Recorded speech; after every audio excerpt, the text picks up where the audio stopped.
Yeah, indeed, it would be good to have you joining us and as well be part of the conversation. Later on, we'll also be engaging on the importance of saving so as to build our credit capability. And so welcome on board. Let's get to this very, very important moment of looking at the papers.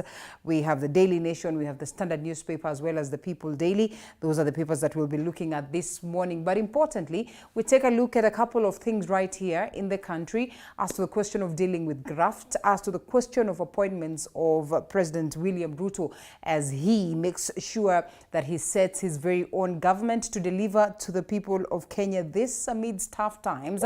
And as many would say, perhaps it would be fair for us to allow him time and then we'll start questioning as to his leadership, 5 years down, and we say this is what he's done for the people of Kenya, this is what he's done for the hustler nation, this is what he has not done, this is how he could have done it differently, and so much more. And so we'll be looking at all this and engaging gentlemen that will help us decipher on this very, very crucial and important matters. Once again, we value your feedback. And so the hashtag Morning Cafe at Linda_Lela TV47KE is how you get to interact with us. 22047 is the SMS short code. We're sampling some of these comments that you drop us as we continue with the broadcast. My name is Linda Alela, and this is Morning Cafe. The Standard newspaper this morning, hustlers miss out on Ruto's 30-day boon.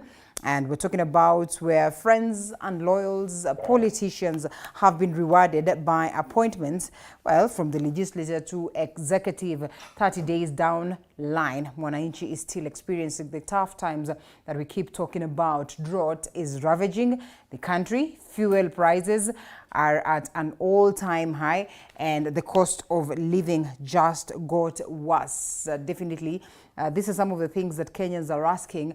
Really, Mr. President, you say that perhaps in your 100 years, some of these matters then would be addressed. But just how soon are you going to do this? 30 days, 1 month out. And so we're looking at about 2 months more and some bit of, another extra or maybe 10 days. And then we say that, well, after all said and done, what is this that you've done to the people of Kenya?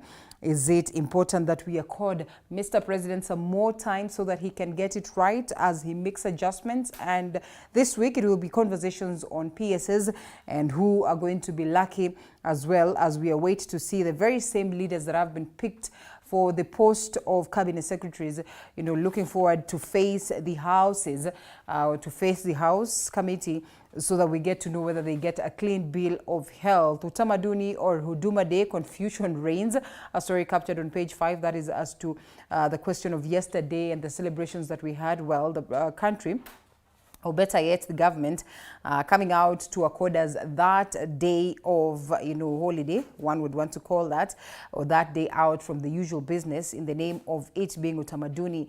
But questions linger as to whether it's Utamaduni or Huduma. Was the change effected? This is what we'll be looking at. And also as we just try and see how Kenyans celebrated this very, very important day from a very long weekend, and looking forward to that one on the 20th.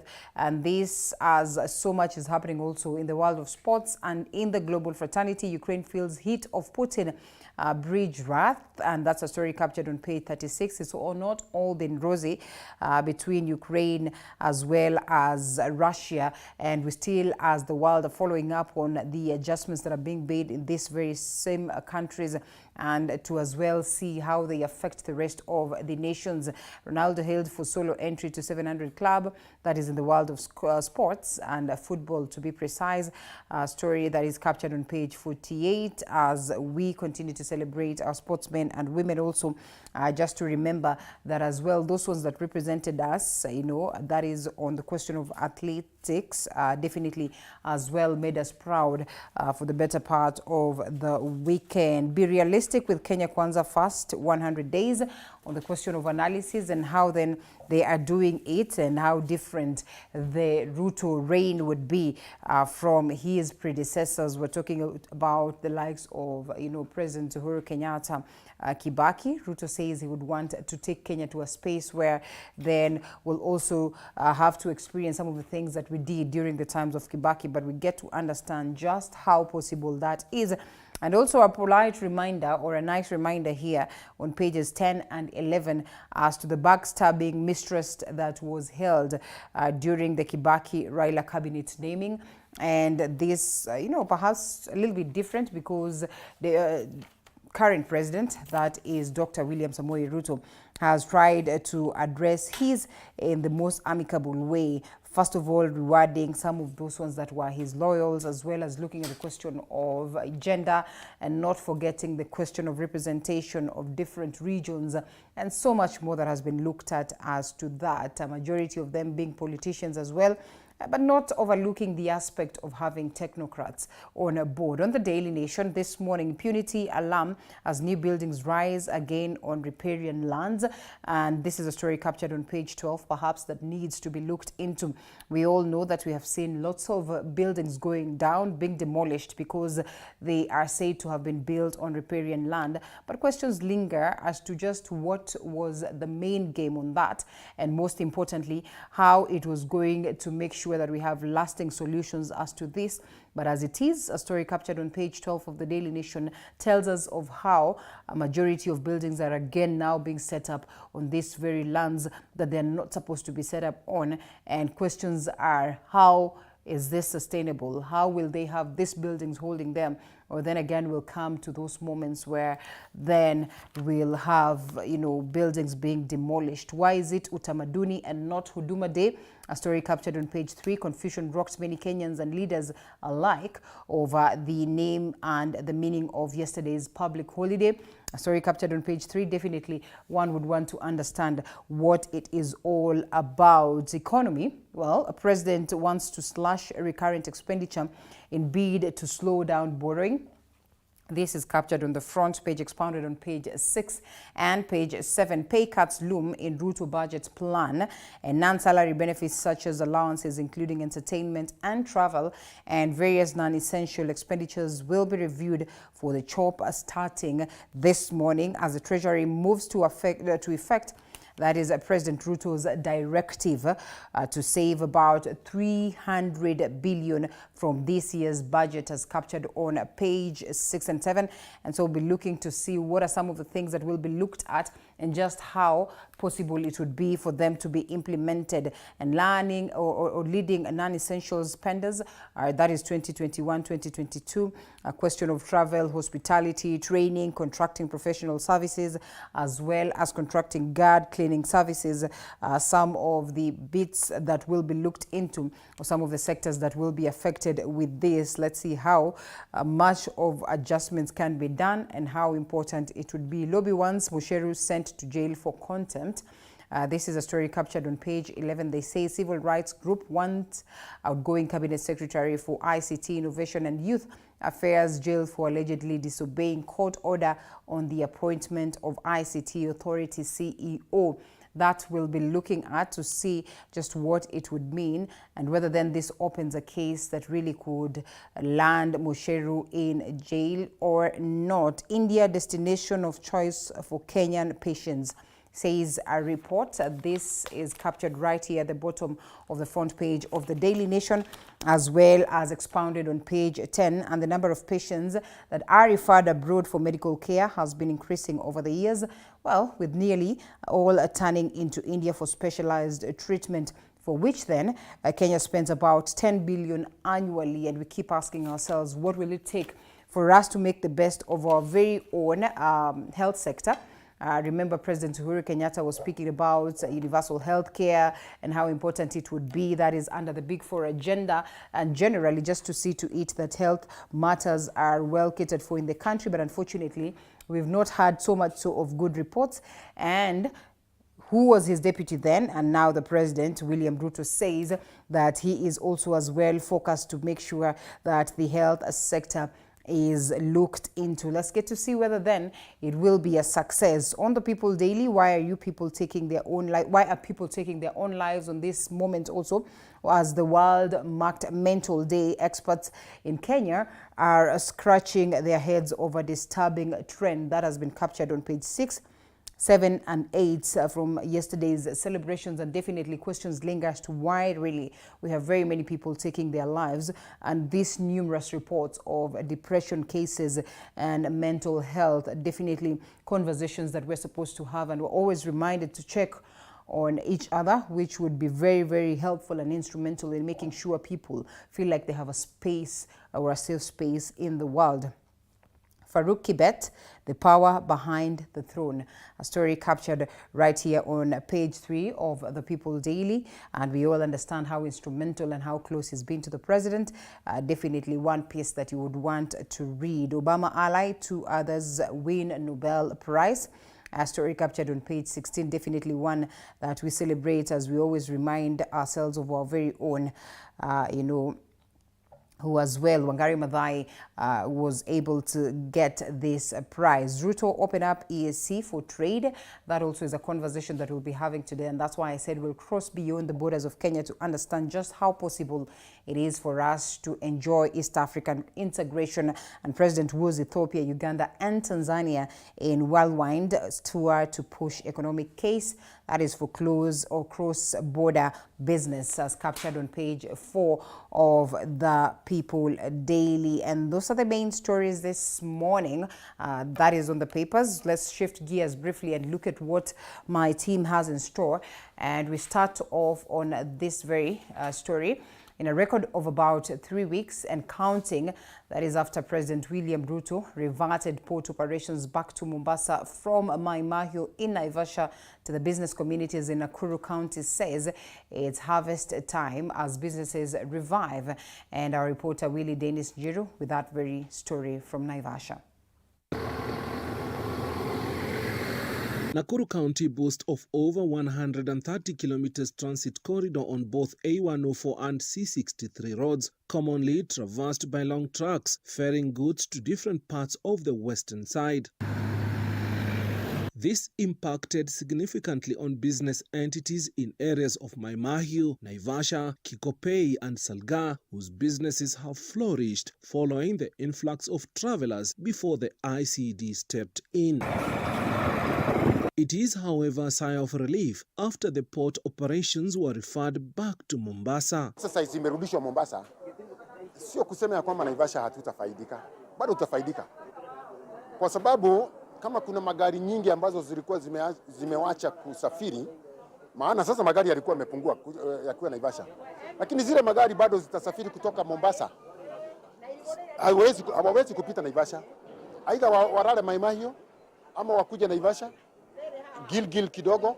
Kwa hivyo sisi watu wa Naivasha bado tuko katikati ya biashara. Dry SGL tena imesaurika na ikarudishwa Mombasa. Sasa tumepata maybe maajira zimerudi, hata biashara zimeanza kurudi. Utapata hata saizi kwa room utakuja ukose hata room. For now niko na 52 rooms. Lakini hapo wale ungepata maybe unapata room 5, unapata room 8. Lakini kwa sasa utapata kila na wakati unapata ni buffet. Watu wengi wanapita wanasema watengenezwe buffet zao. I don't think a driver would come from Mai Mahiu and then stop over at Naivasha. And that is a minus for us. Because we need those drivers to drive maybe from Mombasa to come and stop over at Naivasha. And those are our kind of clients. So I would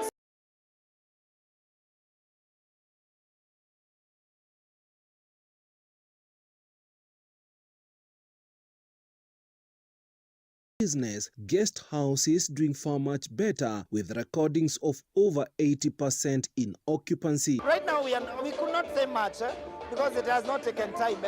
But the curve is going upwards, probably by, let me say 15% based on last month and now that the services have gone down there. Kwa sisi kama wana Kikopey, tunajivunia hii mambo ya SGL kurudishwa Mombasa kwa sababu imelegeza kazi kwetu. Sasa utapata maybe 98% malumu zetu zinapata watu. The construction of the inland container depot brought a relief to water insufficiency to the semi-arid Mai Mahiu that the business community now asks all on the line supply to be adequately serviced and alleviate suffering. We Kenyans mara mingi hufanya mambo kujifaidi wenyewe. Na ndipo utapata maybe maji imepitia more than 40 kilometers, lakini utapata hawajanyunyizwa maji majirani, lakini hiyo maji imepita all the way from maybe Nyandarua, alafu ikakuja up to dry port. Kwa sababu maji pale inapitia kupelekea faida maybe mtu mmoja ama watu maybe watu wachache, lakini kuna pahali ambapo hiyo maji ingepitia na kuleta msaada kwa wengi. Maybe ukiangalia jimbo la Nakuru, kama hali ya ukulima imerudi chini sana na kwa sababu hatuna maji. Utapata kama Mai maybe kuna ukame.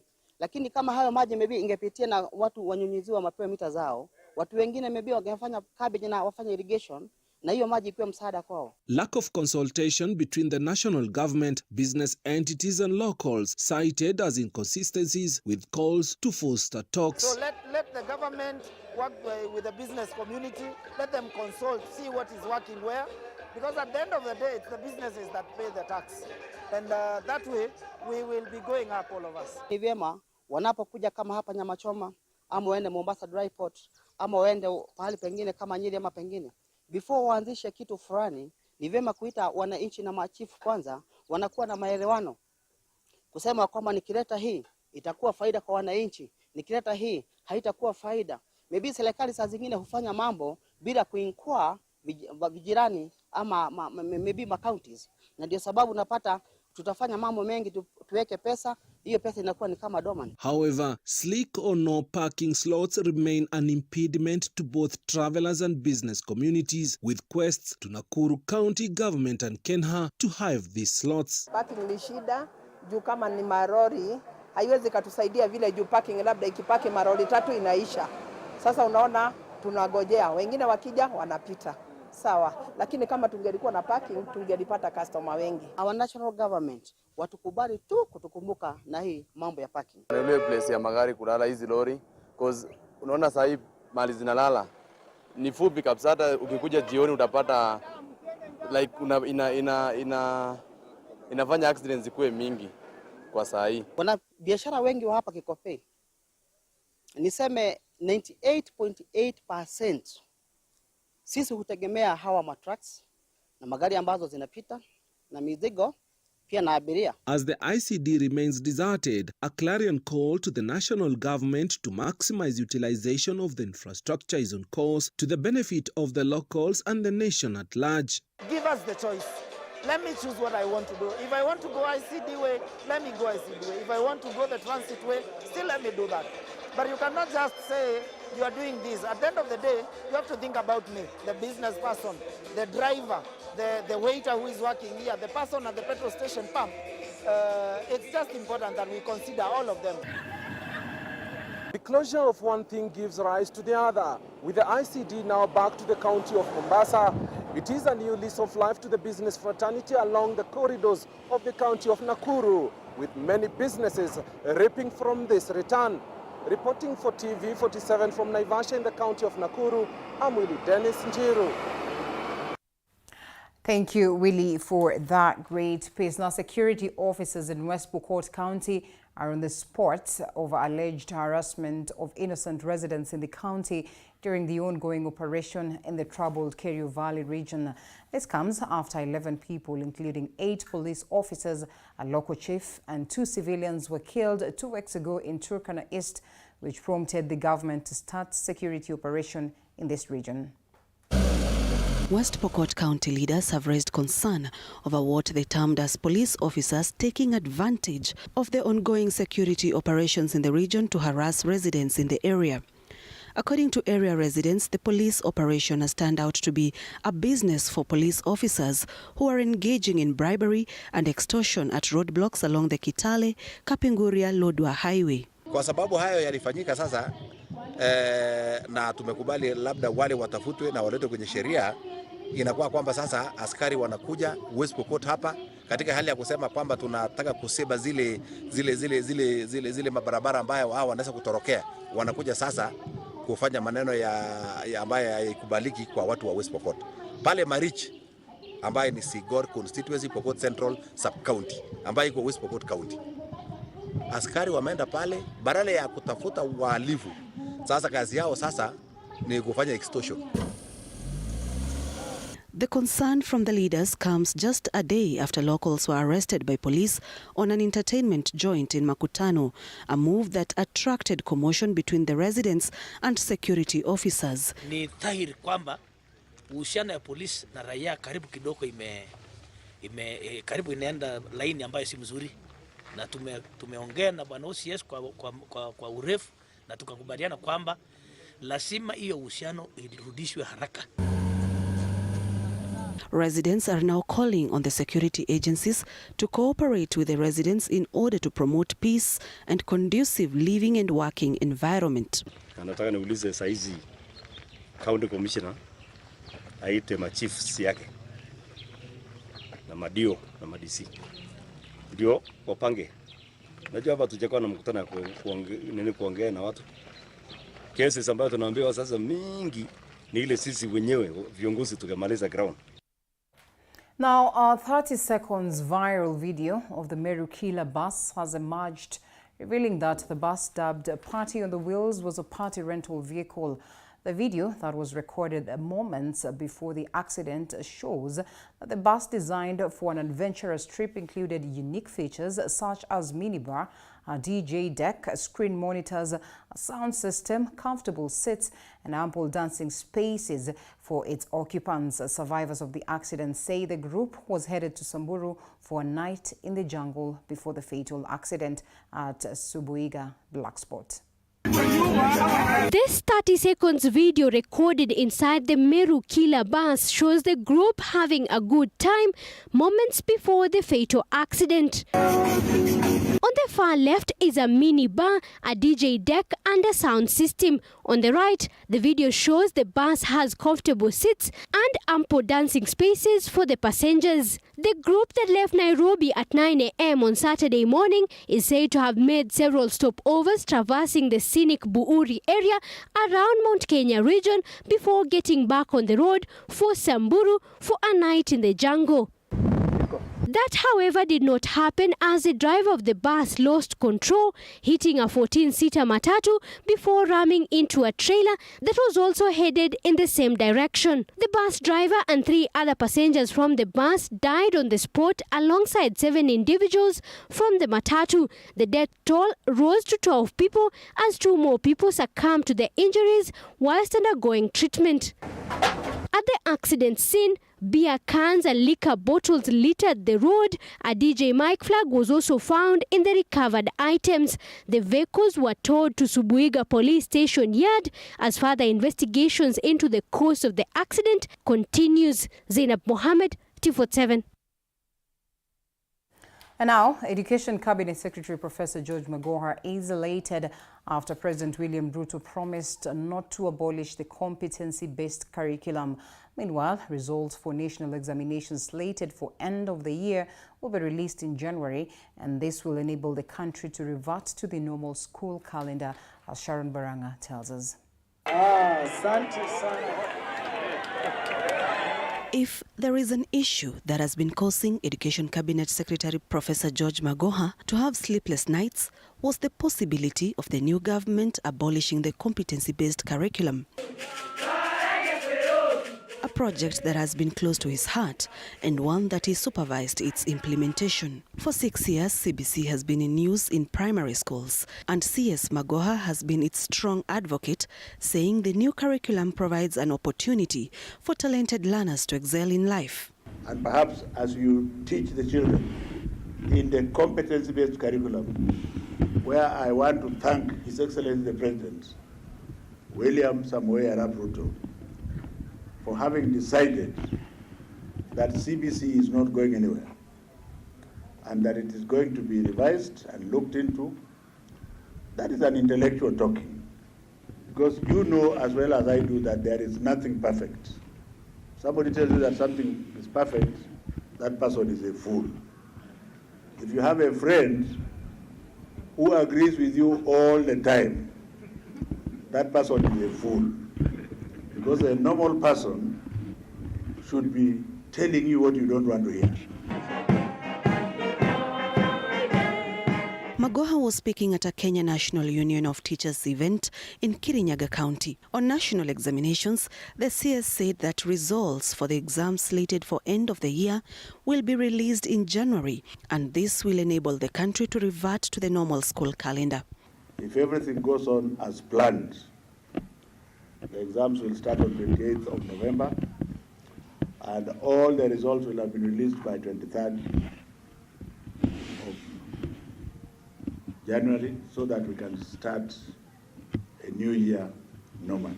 Education stakeholders say they have faith in the task force that has been appointed by President Ruto to look into the challenges that have bedeviled the CBC. This is a very important task force, and with the support of everybody, every stakeholder, I'm sure the President shall not go wrong with the task force.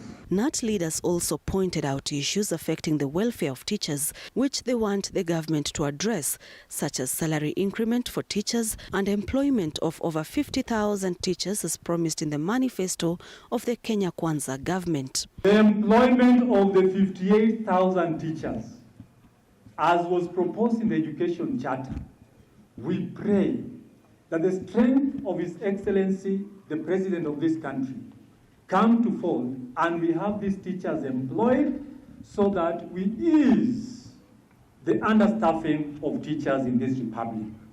Teachers can only work well if they are motivated and well paid. This has been proven through various research findings that Kenya National Union of Teachers have already made a presentation of a proposal of 60% salary increment for our teachers within 2021-2025 CBA before Teacher Service Commission. This will be an integral ingredient that will push the spirit of teachers to perform optimally, other than enabling them to manage the high inflation affecting the whole world. The government is already spending 25.9%.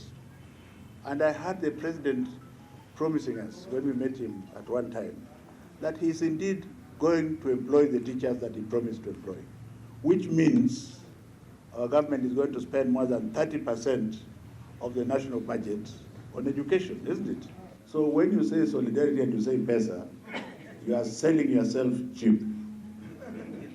That is not to say that you should not negotiate for better terms, which is your right. Members of the National Assembly present at the teachers' meeting promised to implement laws that will ensure the teachers' welfare is improved, as well as the education standards in the country. Sharon Baranga, TV 47. Now, the process to replace top sleuth Director of Criminal Investigation, George Kinoti, who resigned last month from the position, has commenced in earnest, with National Police Service Commission and PSC shortlisting 10 candidates for an interview slated for today. The Kenya School of Government, TV 47's Moigi William with the details. I have also received the resignation of the Director General of CID, Mr. Kinoti. After the resignation, the National Police Service Commission is in a bid to replace former DCI boss George Kinoti with a list of candidates narrowed to 10 from 253 individuals who submitted their applications for the job. In a statement, National Police Service Commission noted that a notice had been sent to all the 10 candidates to present themselves at the Kenya School of Government, Lower Kabete in Nairobi for interviews starting Tuesday. The interviews are slated to kick off at 8:45 a.m. and close at 5 p.m., with each candidate expected to be interviewed for at least 45 minutes.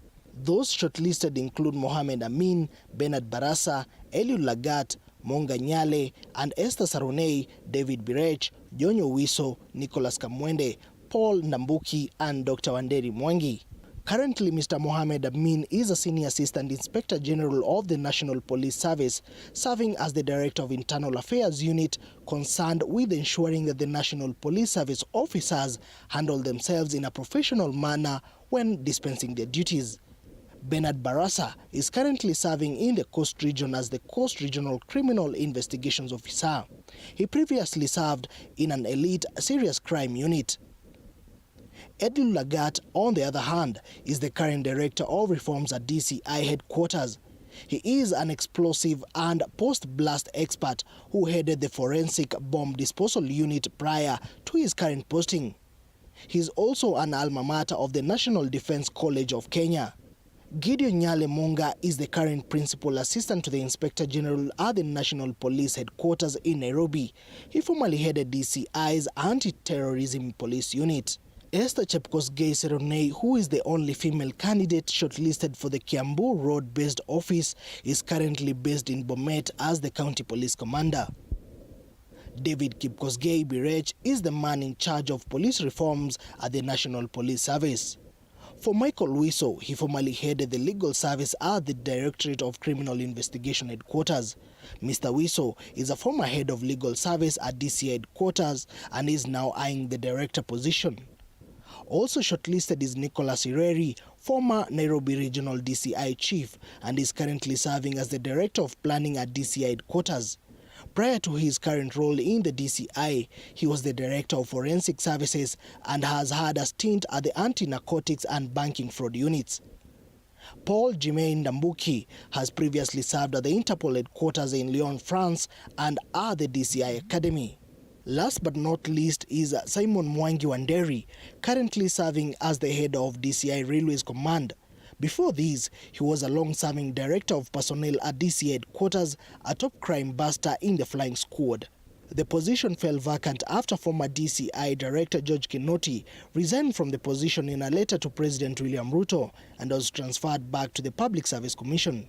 After the interviews, 3 names will be submitted to President Ruto, who will then announce his choice in a period of 7 days after receiving the list of shortlisted candidates. Noteworthy individuals who made applications but did not make the cut include police spokesperson Bruno Shioso, head of investigations at DCI John Gashomo, as well as head of the Banking Fraud Investigation Unit, Kari Nyawinda. Moige William, TV47, Nairobi. All right, thank you, Moige William, for that very important story. And now we shift gears to a different story altogether. President William Ruto and President Samia Suluhu Hassan of Tanzania have agreed on working formula that will eradicate trade barriers between Kenya and Tanzania. Ruto has pledged to increase the trade volume with Tanzania so as to foster strong bilateral ties between the two neighboring countries. Micah Gungu reports.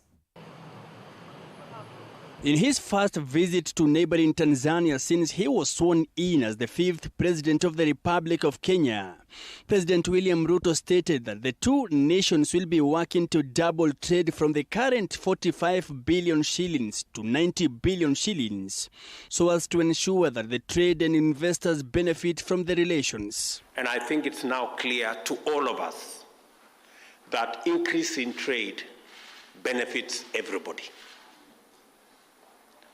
And I have come here to underwrite that increase in trade is where we want to go. We want to increase our trade between our two countries from now 50 billion Kenya shillings, a total of 90 billion Kenya shillings.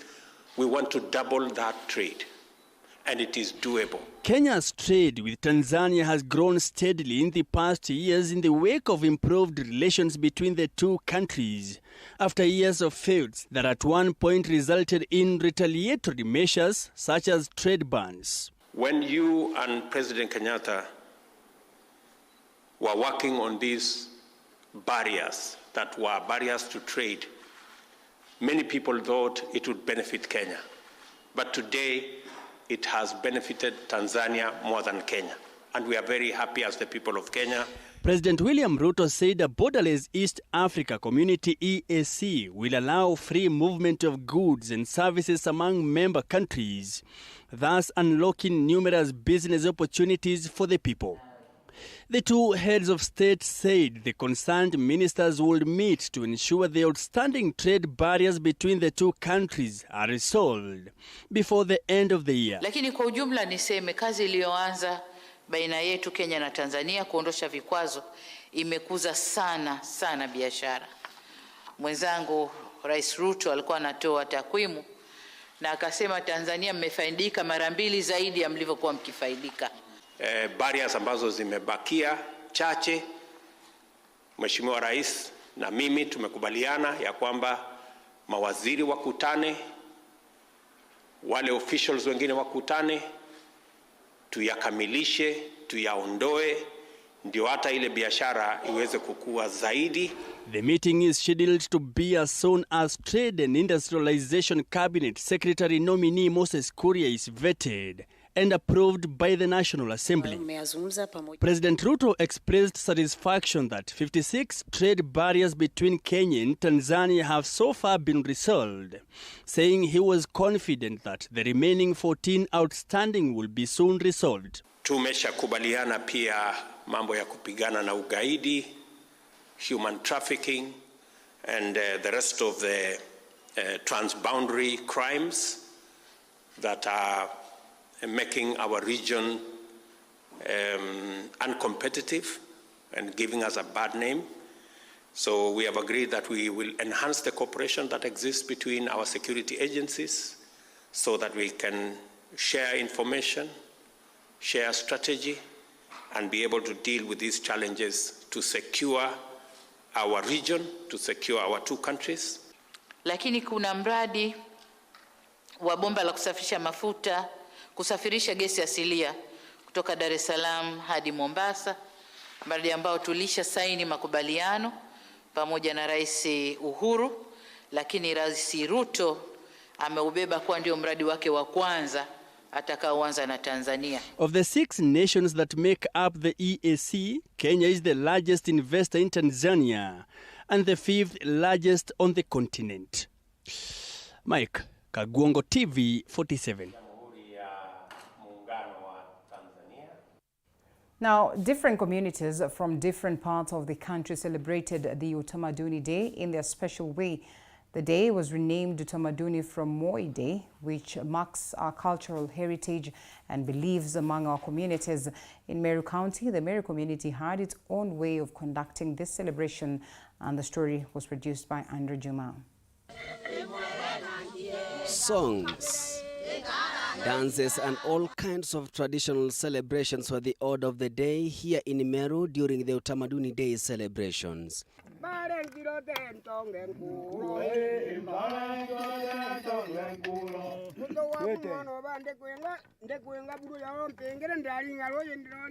According to Joshua Murithi, the founder of Mpuri Songs and Dance Band, the Meru community has plenty of talents and heritage which cannot be eroded easily by any generation, and his role is to defend and safeguard it. Ombi langu kwa serikali ya county ni ombi langu waende waketi kitako, wafikirie jinsi ambavyo tunaweza kuwa na siku maalum ambayo imetengwa ili tuweze kufundisha watoto wetu mambo ya utamaduni. Tuifanye kama cultural day, mahali ambapo tutashinda hapa ama kwingineko, wanaweza chagua hata kama ni pale stadium.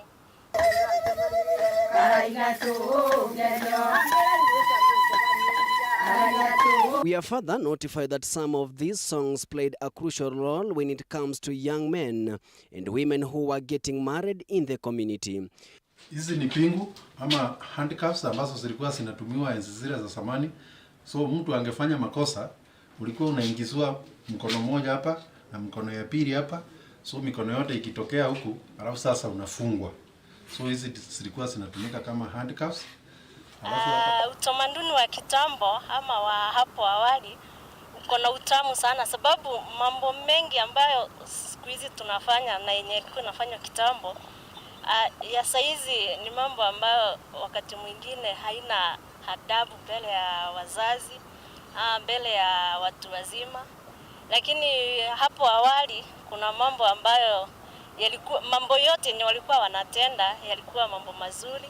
Mzee Murithi says during the initiation ceremony, young boys were gathered together and taught moral values on how to conduct themselves immediately they got married. Kwa mfano, aungepata msichana wa samani ambaye alikuwa anaonana kimwili na kijana ama mwanaume mpaka siku yake ya kuolewa ifike. Lakini saa hii na msichana huyu alikuwa anaishi kwa nyumba yake peke yake.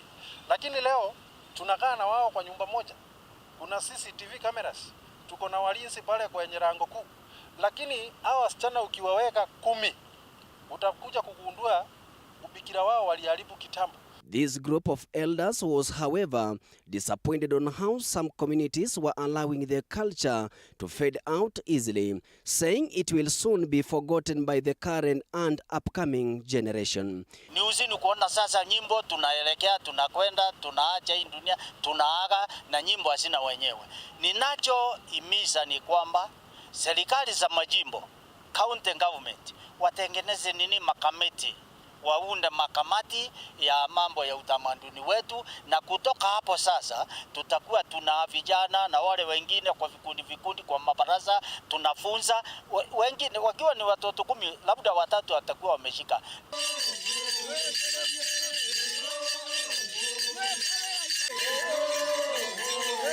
The community is, however, asking the government to put up different mechanisms to ensure that all cultural activities are well preserved in the counties as well as national museums. Zamani kama ulikuwa umetoroka tu kwa siku fulani unaenda, hakuna mtu amekupeleka, jamii haja kukupeleka, kilani haja kukupeleka nyumbani kwenu, unatakiwa tu kwa siku chache tu alafu utarudi nyumbani kwenu. Hapo hakukuwa na shinda. Lakini kuna yule naye anakuwa katili, anakuwa mtu mbaya, tena mlogi, yani huyo ndio sasa the clan inampeleka nyumbani kwa baba yao.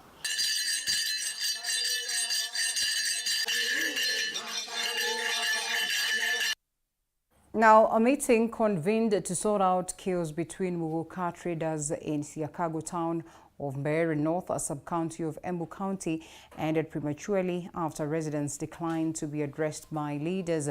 Two delegations from Embu and Meru counties, led by Deputy Governors Kinyua Mugo and as well Isaac Mutuma, could not convince angry residents who demanded the return of 5 motorcycles stolen by people masquerading as Muguka traders. Chichi Josephine with that story.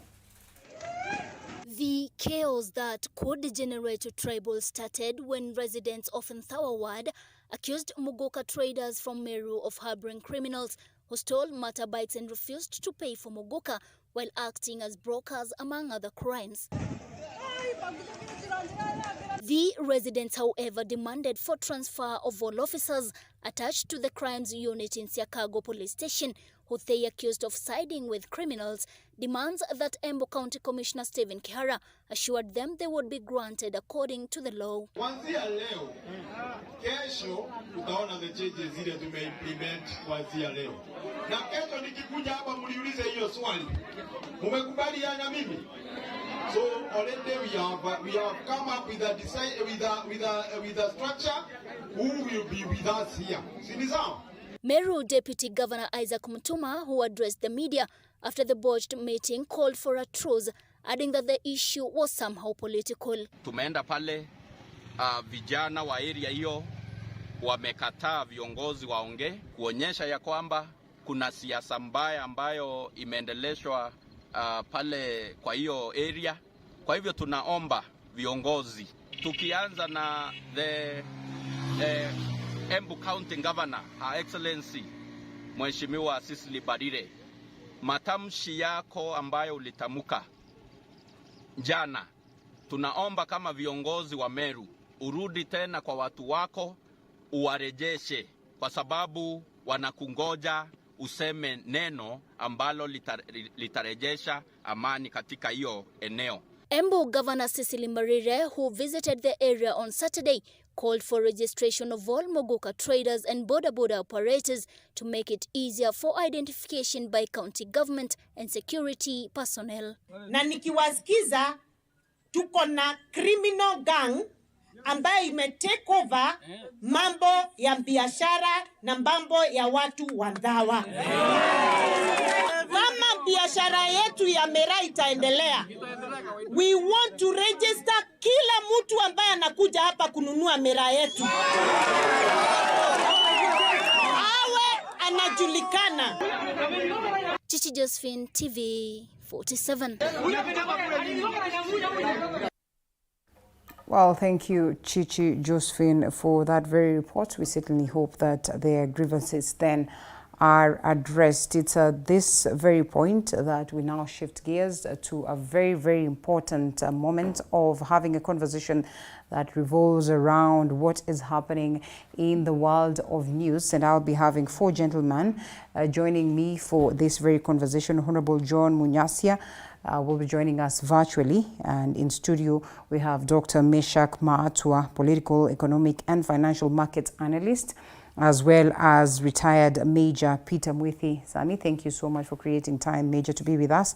And lastly, we'll have Engineer Alex Mwathi, who's a governance expert for this very, very important conversation. So much is happening in the country, and we said we'll try our level best to try and touch on these very matters, including commemorating that moment of whether it is Huduma or it is Utamaduni. But we have seen lots of Kenyans got into that space of celebration and appreciating our very own roots. Some, of course, rocked the regalia that spoke hugely to the question of, tradition, and others really did not quite know what is there to celebrate, but the day was there, and we now are moving forward as we look forward to what then the Mashujaa Day will be having in store. That should be the 20th of October, a week from now. And so as we get to this conversation, remember there's lots that is happening, including that moments where we are seeking to get a replacement for the DCI, and that then will be playing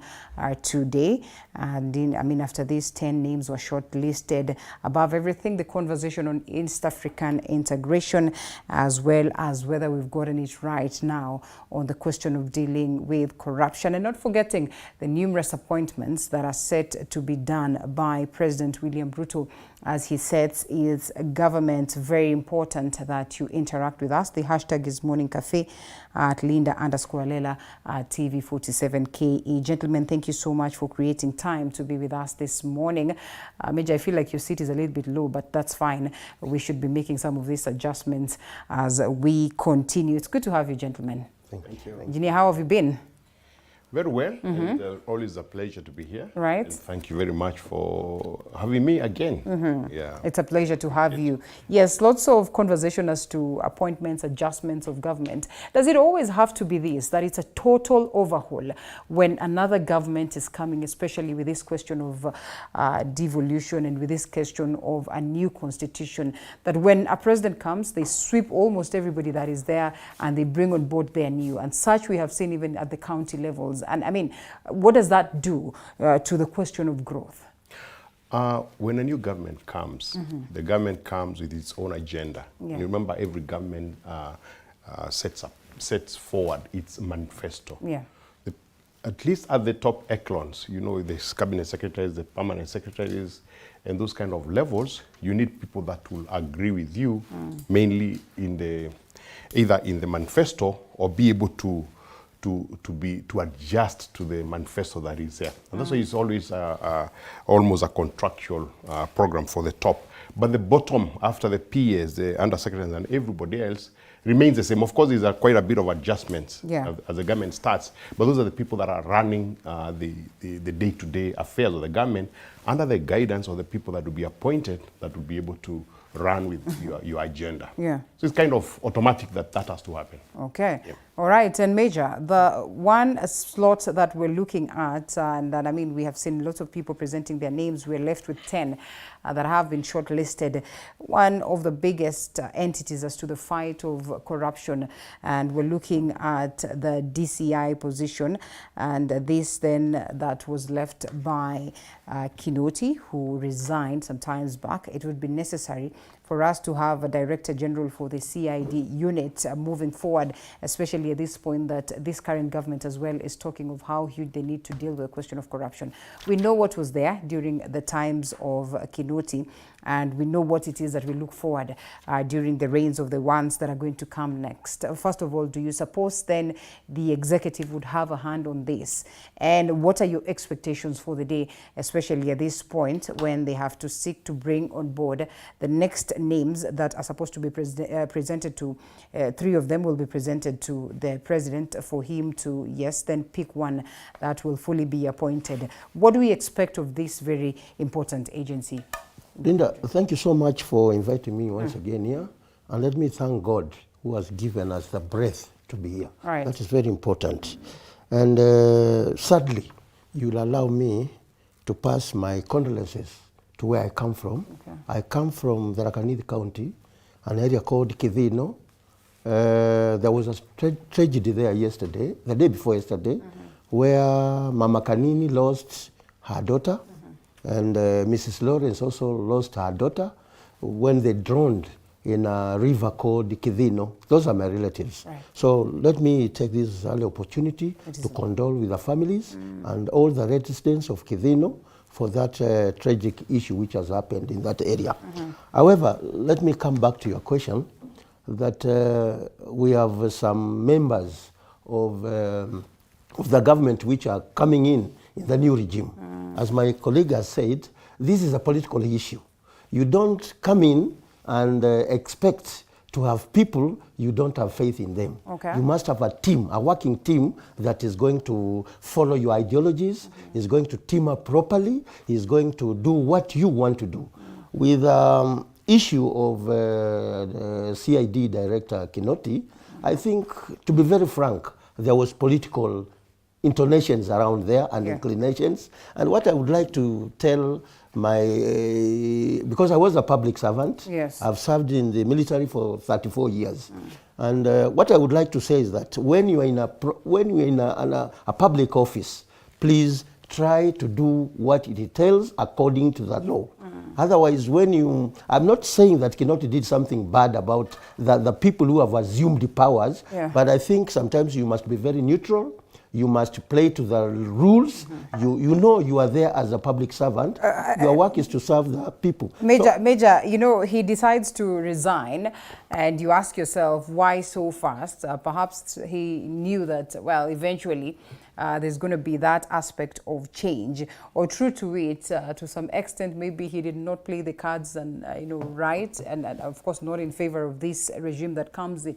No, Linda, let us be very honest. We know Kenya. It's a political. Anything we do here is political. So I think, to be very honest, there was a bit of friction with authority that is coming in. So I think that is where the problem is. So what I'm trying to say, and let the people know, you know, we are shaping the opinion of our listeners here and our viewers. What is there when you are in a public office? My experience is that play to the rules. You don't overstep your mandate so that you don't know what will happen tomorrow. But if you play to your rules, then it's safer for you, whatever the regime comes in. And I'm very sure our president will find it in his own wisdom to find some people who were in the previous government. They were performers. He might put them, but the bigger picture is that you must have a team. And this is a political issue. You must have those who assisted you politically to come to the seats to reward them. But really, if this is the game that we're going to be playing, just how much do we expect to get the aspect of change? And Daktari, we come to you. That yes, it's about rewarding loyalty, but also the dictates of politics will remind you that if you're a soldier and you are at the top of the helm, you are the captain, you need to keep those ones that understand you, that know you well, pretty much firm, because when they start crumbling you down, they are the very same people who successfully do that because of the understanding that they have for you. And so while the president would appear to reward loyalty, to appreciate those ones that really walked with him the journey, just how safe a card would it be for him? First of all, good morning. Good morning. Linda, the rest of the panelists. Thank you very much. I also want to join hands with my colleague here to pass my heartfelt condolences to the family in Meru for that tragic loss. Indeed, it is painful, but we pray that God may grant them safe or some element of, you know, that kind of being comforted, because losing family members the way they did is really painful. Right. Now, coming to your question, you see, when there is a new government, there's an element of transition that is happening. But as transition takes place, you have also to consider, Linda, that there has to be an aspect of continuity. So when you are making changes, there has to be an element whereby you have to consider people in the previous administration who are performers. If you have, for example, a PS who has performed well to the expectation of Kenyans, or even a CS, I don't see any reason why, for example, you should not have that CS being elected, or rather chosen again, appointed again for this other new administration that is coming in. Okay. But also we have to consider the issue of loyalty, because when you have a government that is new and that has not, it is starting, then there has to be an element of, mixing. And that's why I could not agree with Major more than he has actually said, that there is need to have an element of continuity, but at the same time, we have also to include people who are loyal, and at the same time, people who can perform. Because leader, what we are actually having right now is a new government and a lot of expectations from Kenyans who want the government to perform. So if we have people's expectations, the citizens of this country, not being met because of non-performance, and non-performance has been a major issue, then definitely we're going to have a case whereby we are going to have failure. Right. And failure is a major, major issue that we need to tackle. Because let me tell you, there are many problems that Kenyans are facing right now. And we need a competent government that can be able to deliver on many of the promises that they made. Okay. For example, right now we are 30 days from the day that the new government came in. And you remember, they promised that within 100 days, they are going to do what? They are going to deliver on some promises. For example, right now, we have high levels of inflation. The government has to take steps right now to arrest the inflation from running out of control. So here, it needs people who are actually competent enough, capable, who can be able to deliver on the agenda. Okay. Without that, then definitely we'll expect that it will be just a failure on their part. All right. We come back to you, Senior, and we speak of, yes, the fact that, a government should come in with new faces that align to the dreams that they have, for the people. But as well, we do not expect for them to, play bulldoze. And for the better part of last week and marching into the weekend, you have had this conversation of PSs, and we all understand the process of getting PSs on board, that Kenyans are, the lines are open for Kenyans to proceed and, apply for these positions, and that before you know it, money has exchanged hands. If at all these allegations then are true, before you know it, adjustments have been done on the actual list, and we have new faces then incorporated on that very list that is supposed to, be presented for vetting processes and all that. What does it speak to you if we have to start this at a very early stage, if at all these allegations then are valid? As a matter of fact, for me, the conversation isn't whether whether new people be selected, nominated, whatever it is. Yeah. Because it's obvious. If I am the new leader, I come with a broom and I change. Okay. This happens also even in private companies. When you appoint a new CEO, his first job is to study the people that he's found in. And if he feels that they're not going to work with him, however good they were, he lets them aside and brings in some people that he knows will work with, because you have one goal. To be able to achieve that which you promised to achieve. It's written very well in a manifesto. So, Senior, allow me to ask this question. That in most cases then in the next 5 years, and the most unfortunate thing about us as a people, when we're looking at position, is that we always look at these positions as lucrative enough for us to go and mint money. And therefore, when someone thinks that now, if I am here courtesy of Dr. William Ruto, then perhaps in these 5 years, I should mint as much, because I do not know who comes next in the next 5 years, and therefore they would come with a different lot. And so instead of them focusing on delivering for the people of Kenya, majority will focus on making sure that they fill their very own pots. The fact that you have a contract, a term contract, as it were, cannot affect your performance unless you as an individual have a problem. Okay. And I want to relate that also to private industry, that exactly the same thing happens, that people give. These days, it's very rare to find a company that tells you you're permanent and pensionable. They give you 3 years contract. In those 3 years, you have targets to achieve. So if you are a thief, you still steal whether you have a long-term contract or a short-term contract. Okay. We have government officers who've been there for the last 30 years. They've become multi-billionaires, but they're still in government. You know what I mean? Yeah. So that doesn't affect who you are. And shouldn't. And who you shouldn't. If you are corrupt, you will be corrupt. Whether it's 1 term, 1 month, or 1 year. We had governors last time who were elected and we were told they were able to invest $1 billion shillings within a year. Yeah. You know what I mean? Right. He walked in, he's a thief. Right. He started stealing immediately for day one. We have governors who have been there for 10 years. Really, we haven't had anything in terms of they are stealing money from the counties. They have pending bills, but you haven't had this explanation of he did this, he did that. So which means even in 10 years, you can actually do that. A president serves for 5 years. Does that mean that he has to steal in the 5 years he's the president so that he takes care of his future? No. Definitely not. Allow us to take a quick break. Okay. Allow us to take a quick break on that very note, and then we come back, expound some more on your line of thought. Asante.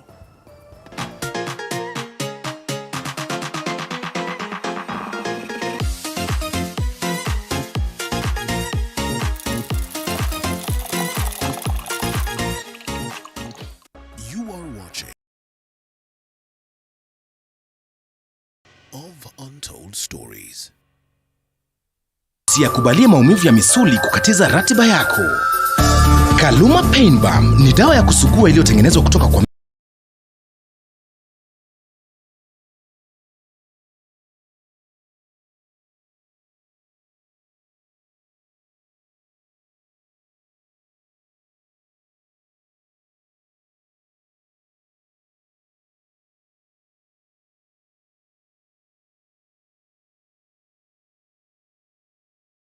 I will say this on record. Arsenal versus Manchester.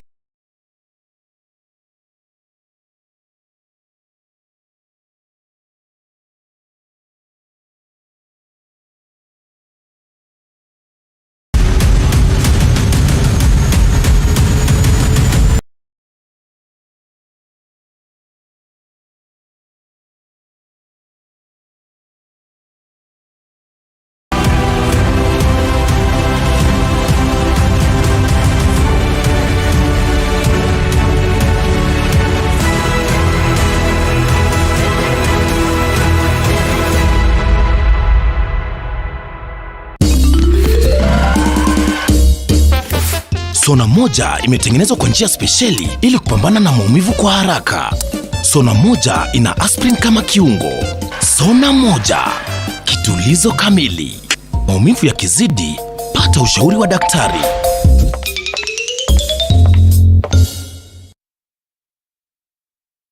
You are watching TV 47, the home of untold stories.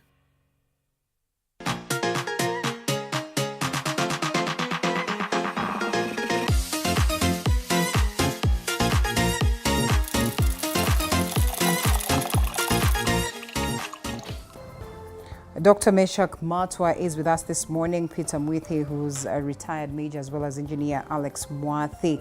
And yes, Senior, we come back to you. That is on the question of appointments and, you know, a new dispensation coming on board with different faiths that carry their agenda.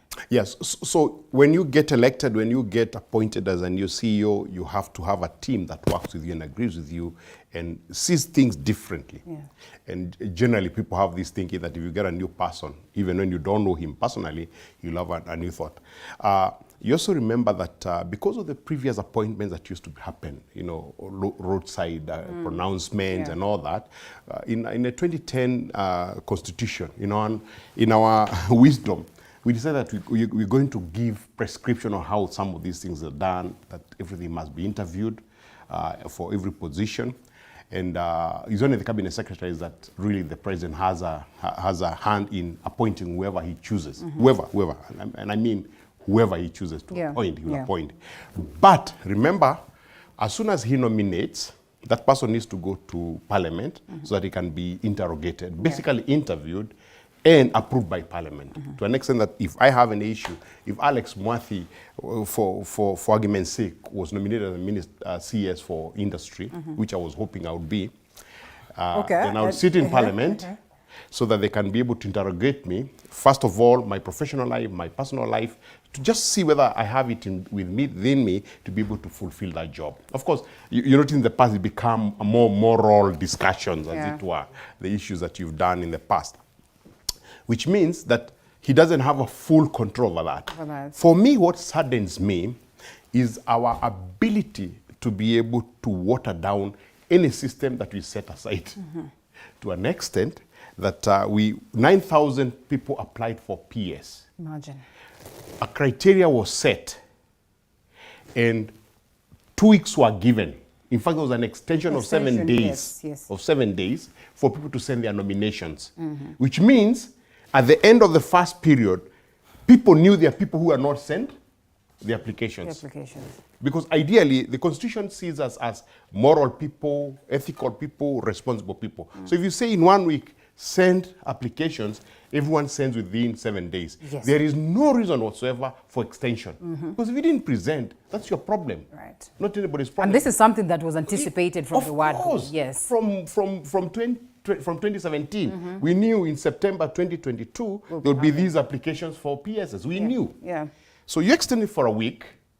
Out of 9,000 plus candidates, as criteria is set, and those of us who do recruitment know that you set a criteria. First of all, age, if the age is an issue, education, and then that scaled down to 447 candidates who met the basic requirement that they set as targets. Yeah.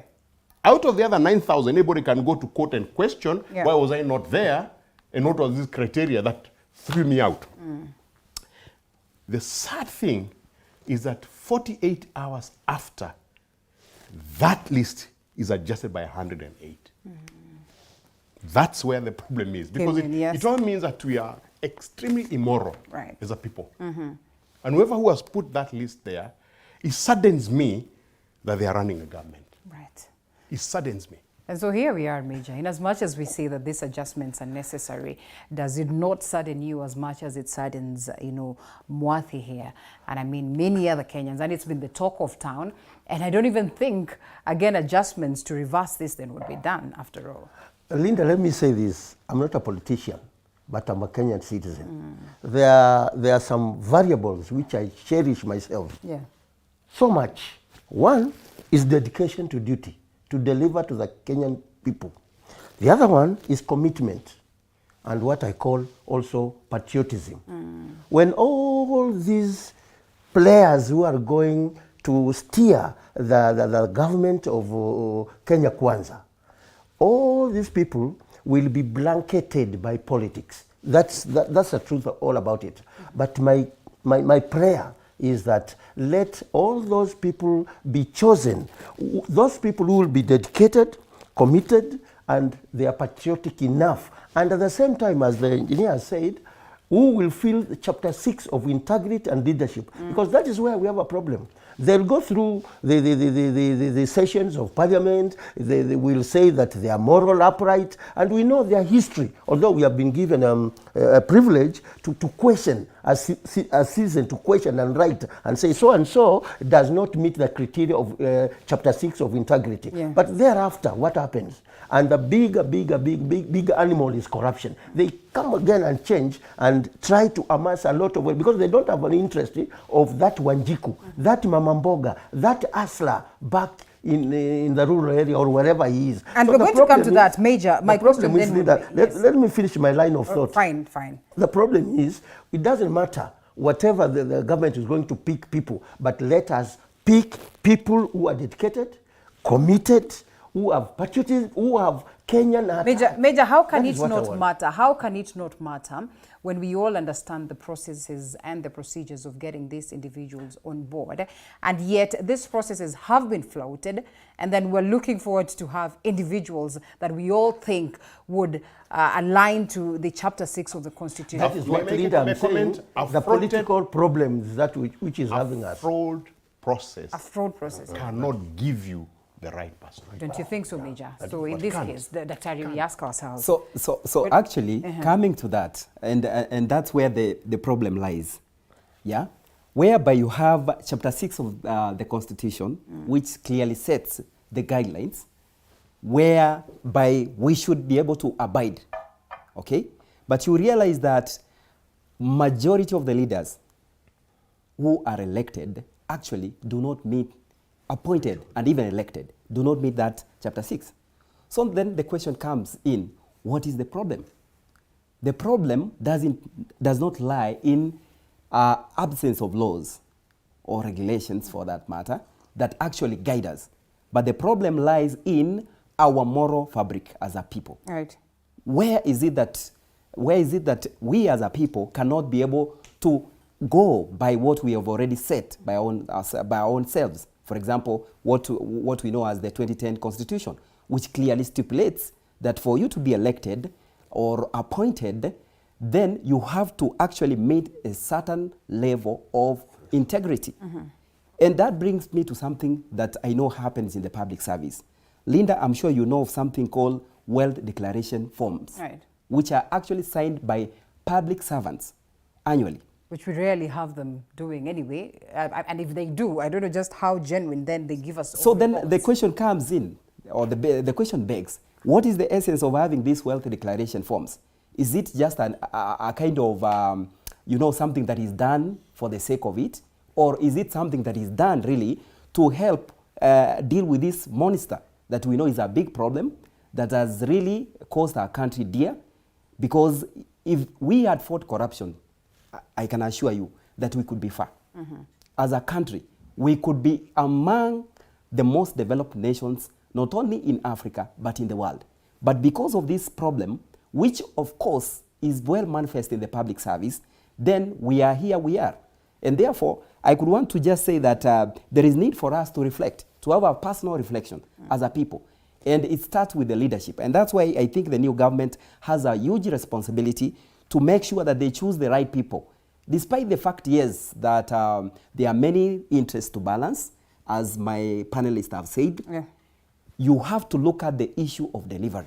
Because at the end of the day, it's about delivery of service to the Kenyan people. That's what really matters. All right. Engineer, before we come to the question of corruption, which I'd love to understand whether in your own opinion, then you say we start getting it right by seeing the few, or at least the likes of Waluke, as well as Wahungu being shaken for a moment. But even before it gets to that, why is it that we all acknowledge there's a process here that is being flouted, and we understand that we are taking a direction that is not proper in terms of getting these people on board? But still, we proceed to do that. Is it so hard for our people to protest such flouting of the law? Law is created so that it can take care of the few in the society that break the law.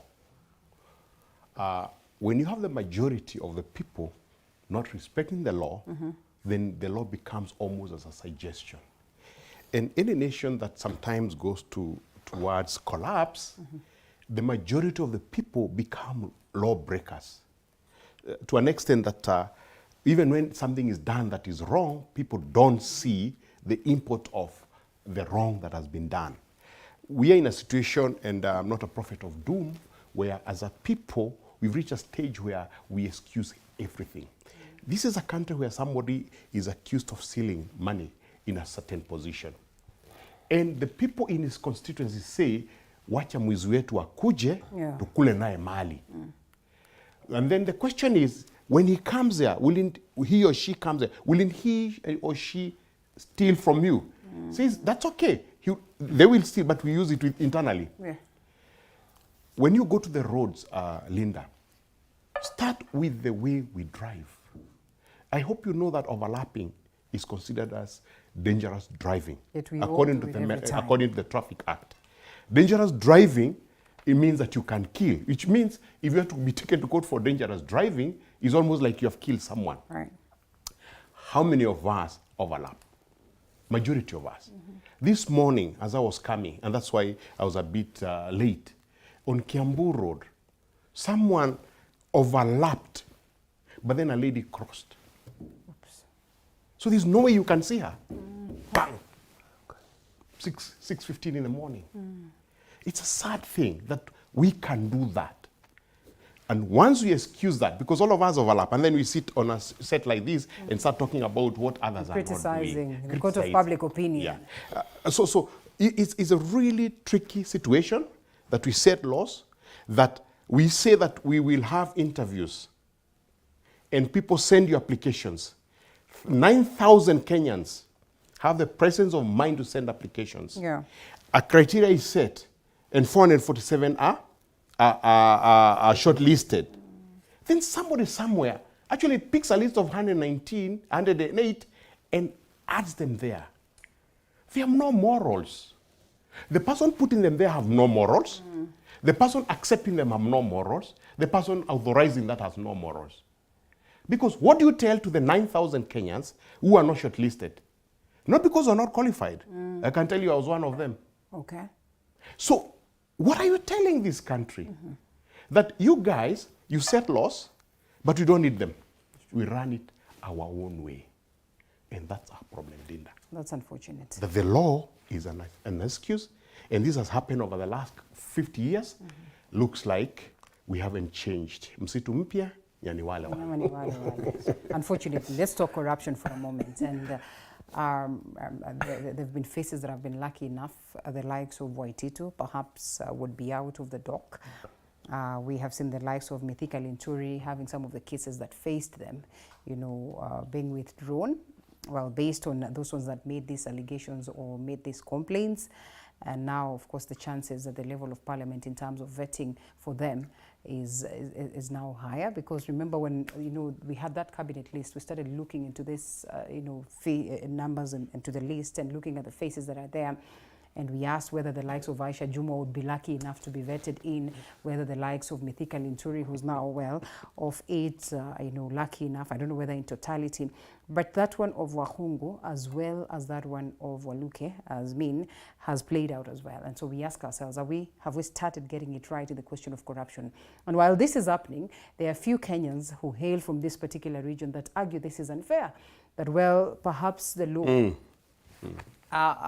or maybe the judicial system should have done this, yes, but in a fair way, in a different way. I don't know how different, because they feel like they're a little bit disgruntled on the same. So the question of corruption, briefly, Muja, we are coming back to you, briefly.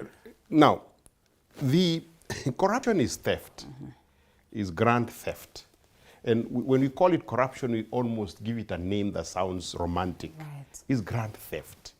So those people who are taken to court for having been accused of corruption, they have been accused of theft.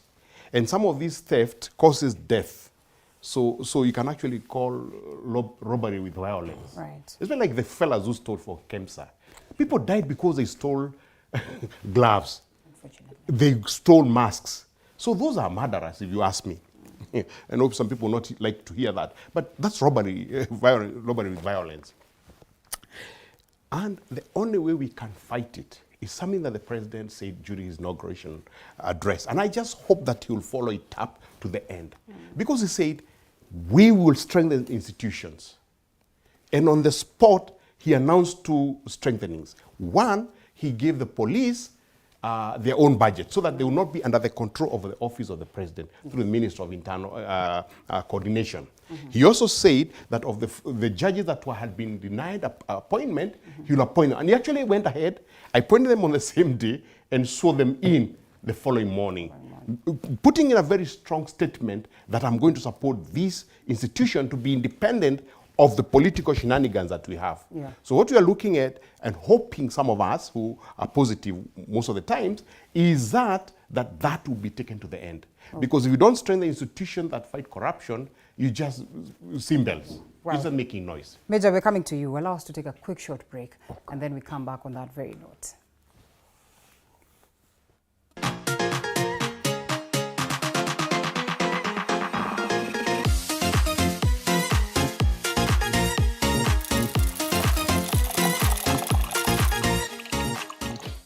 You are watching TV 47, the home of untold stories. Hey!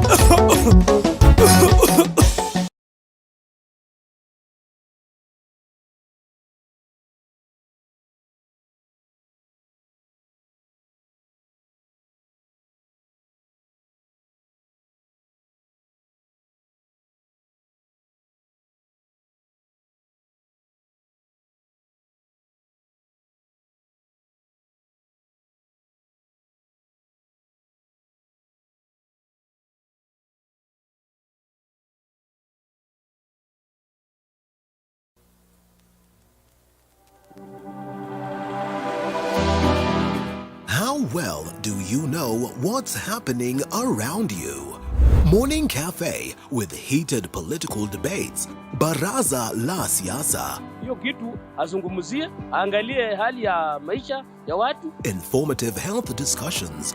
Business, farming. Tasty Wednesday, Fitness Thursday, and Feel Good Friday with amazing DJs, celebs, waimbaji, kuna comedians, alafu kuna wajinga, and music bands every Monday to Friday from 6 a.m. to 9 a.m.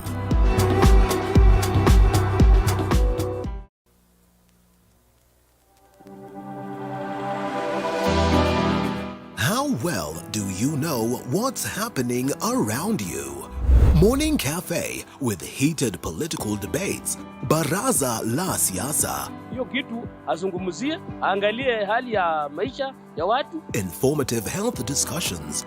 Business, farming. Tasty Wednesday, Fitness Thursday, and Feel Good Friday with amazing DJs, celebs, waimbaji, kuna comedians, alafu kuna wajinga, and music bands every Monday to Friday from 6 a.m. to 9 a.m.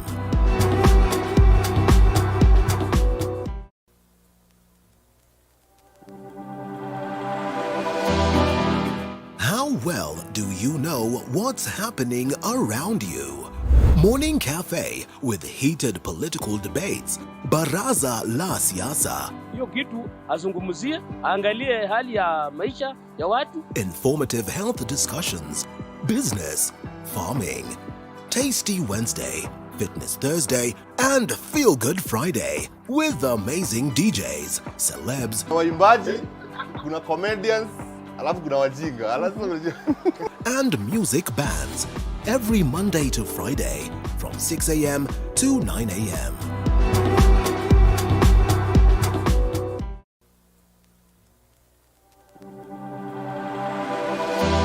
This benefits.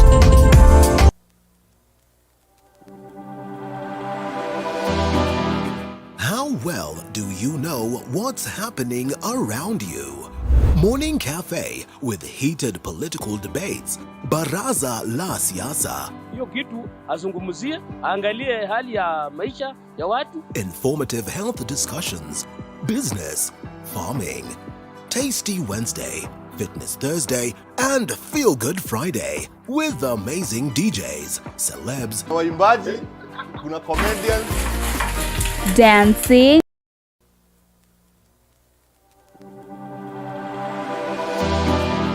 How well do you know what's happening around you? Morning Cafe with heated political debates. Baraza la Siasa. Hiyo kitu azungumzie, angalie hali ya maisha ya watu. Informative health discussions. Business, farming. Tasty Wednesday, Fitness Thursday, and Feel Good Friday with amazing DJs, celebs, waimbaji, kuna comedians, alafu kuna wajinga, and music bands every Monday to Friday from 6 a.m. to 9 a.m.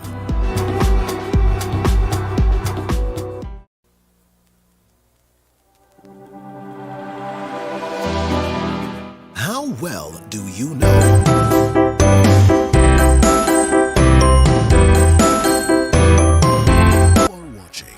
TV47, the home of untold stories.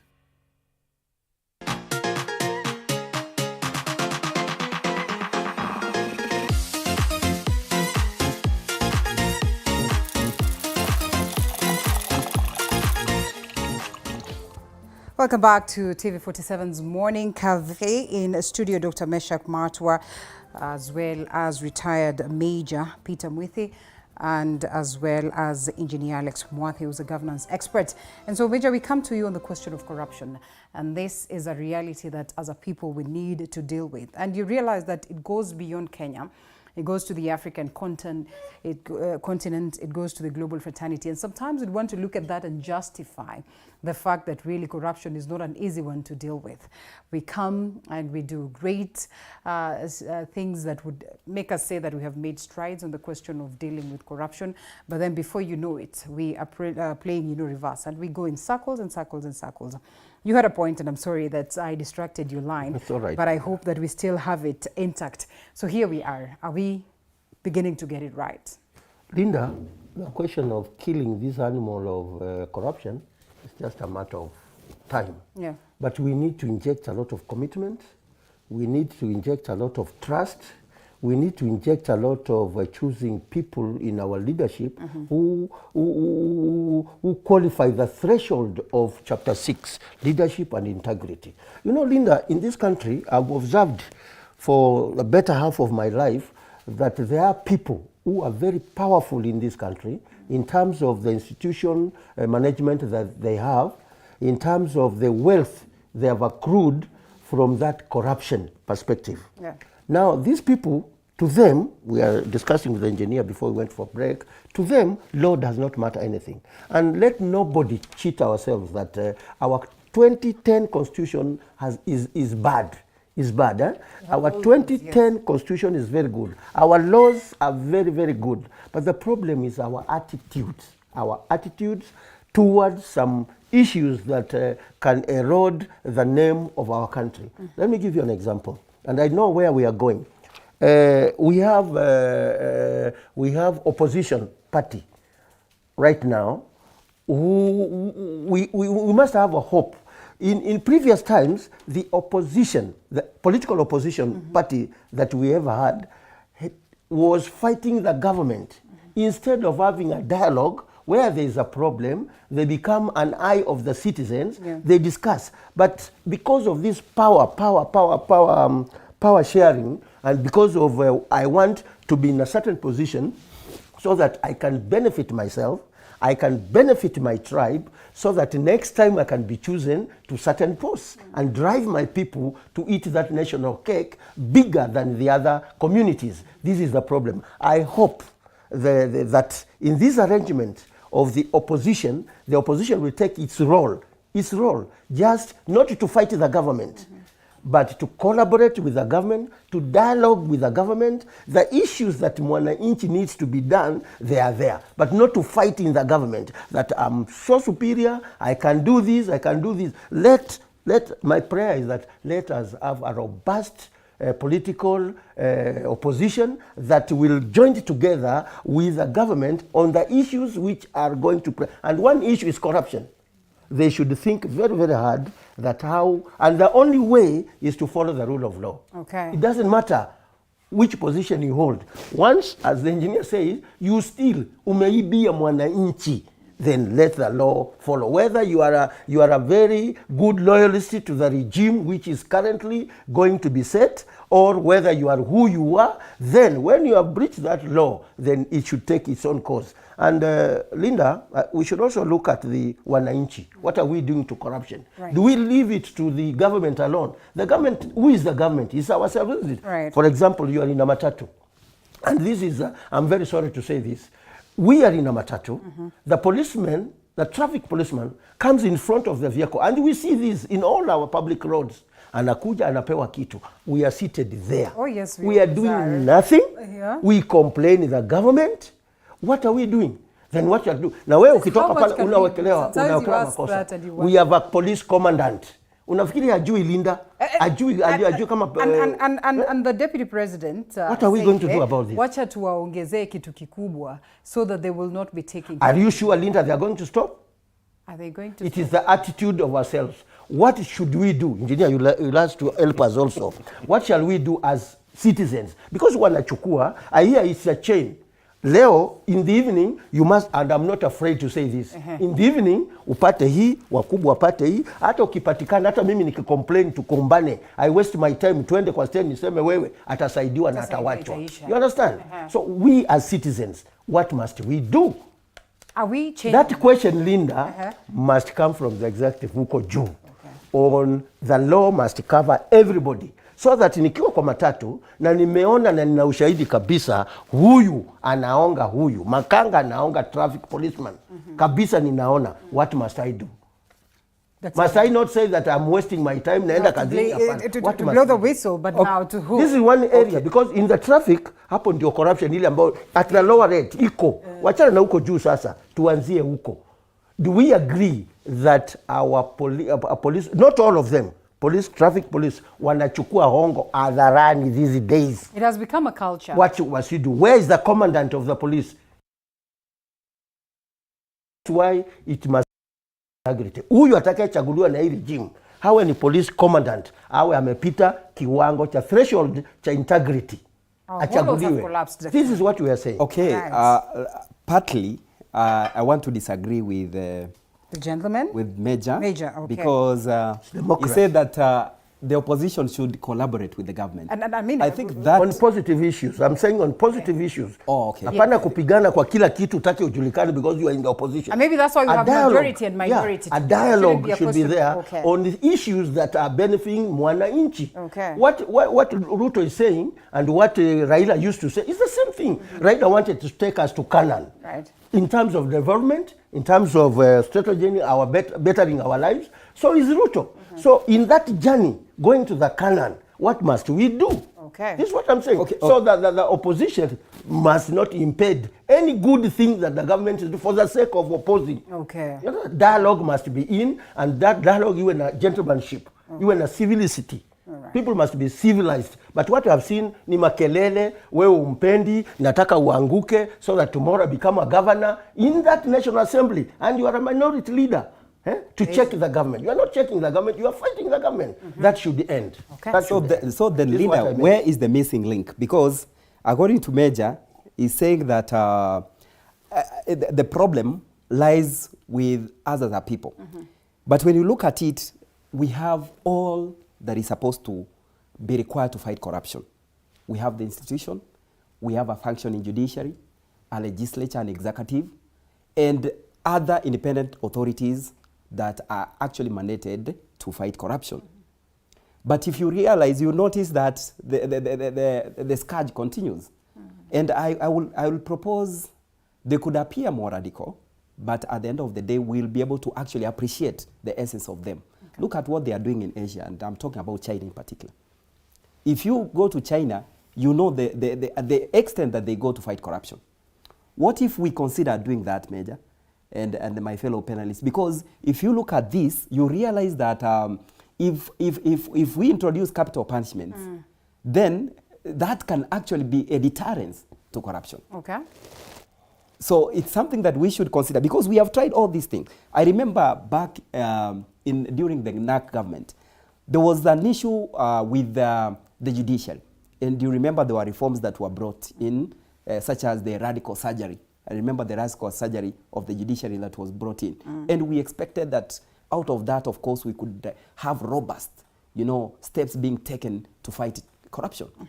But here we are, more than a decade down the line, and we are still back to square one, where the issue of corruption, and where actually something that we were talking during the break, where there appears to be like an element of double standards, where you have some politicians being locked in, by the same judiciary, and others actually being set free.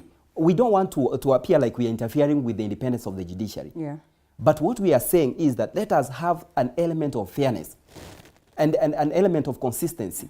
Because if we don't have consistency and fairness, then we expect that as time goes on, this problem will continue to be there, it will continue to spread, and at the end of the day, Linda, we will not have a country. Okay. Well, unfortunately, and I don't even know whether we have a country as it stands right now. You look at the papers this morning, or we have a country, at least we should be positive for a moment. Look at the papers this morning, and you have the Standard newspaper senior right there that speaks of, 30 days into Ruto's government, his plans for the first 100 days, and the difficult times that the people of Kenya are going through. Yesterday, in our group, there was this photo of, I don't know, someone has grown thin. They're almost on that moment of death that you can't even know whether this is a woman or a man because of the question of hunger, because of the question of drought. that this is happening in Samburu, this is happening in the very same country that we are in. And there are instances where people are drowning, perhaps because of floods, you do not know.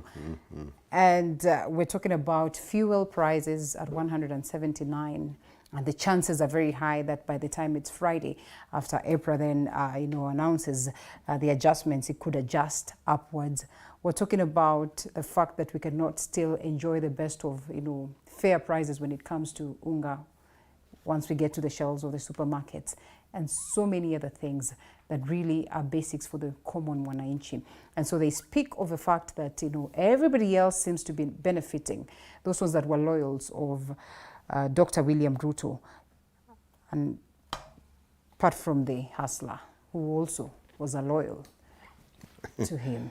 Let me just speak on the corruption for last minute. Right. So just say this, that while we have a lot of expectation of the government and the government officials, and I hear my colleagues talking about what the government can do, I want to challenge us. I want to challenge each one of us. If you are a listener, if you are a viewer this morning, just think for a moment, the last time you committed corruption.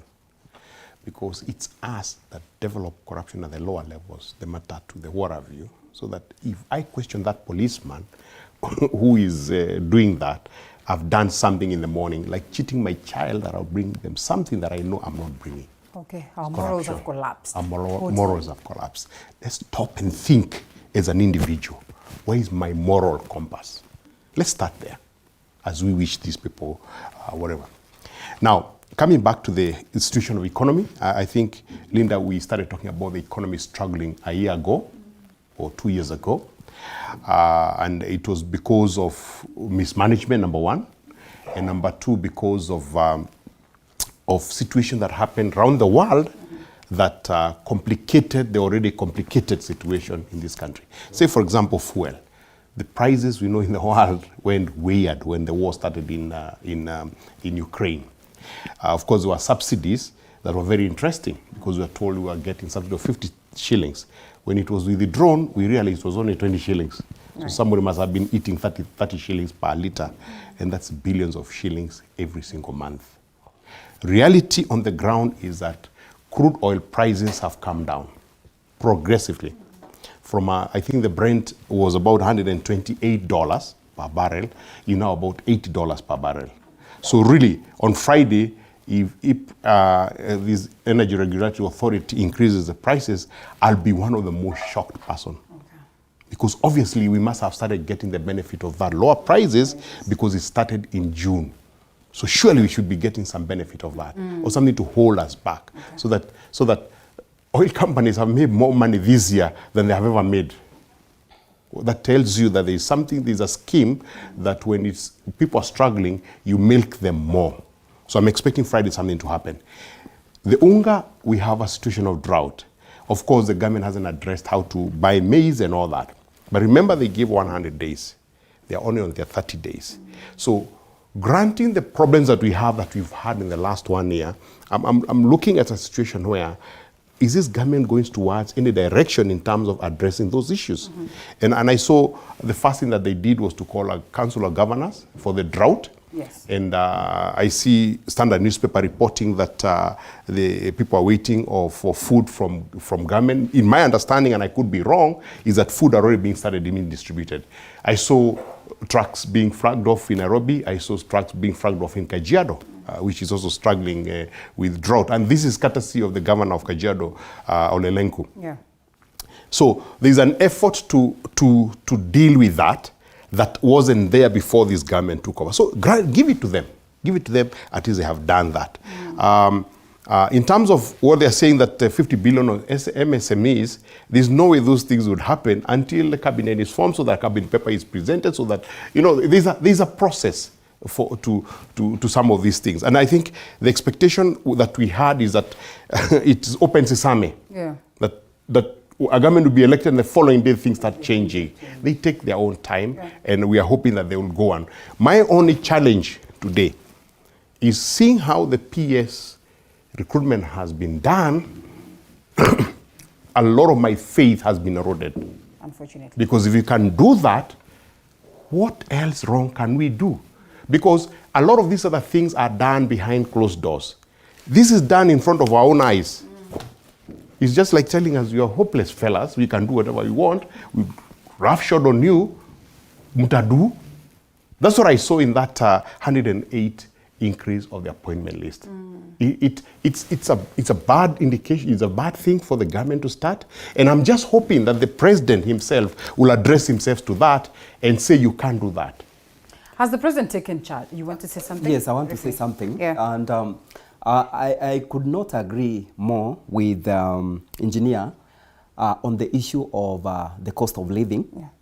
But I also want to say that despite the fact that we are having monumental challenges on the cost of living, for sure Kenyans are feeling the pinch. Life is difficult for ordinary Kenyans. Yeah. You know, for people earning, you know, or people who are salaried, and those who are out of you know, the normal SMEs that we call SMEs, and the normal common people, they will not feel the pinch.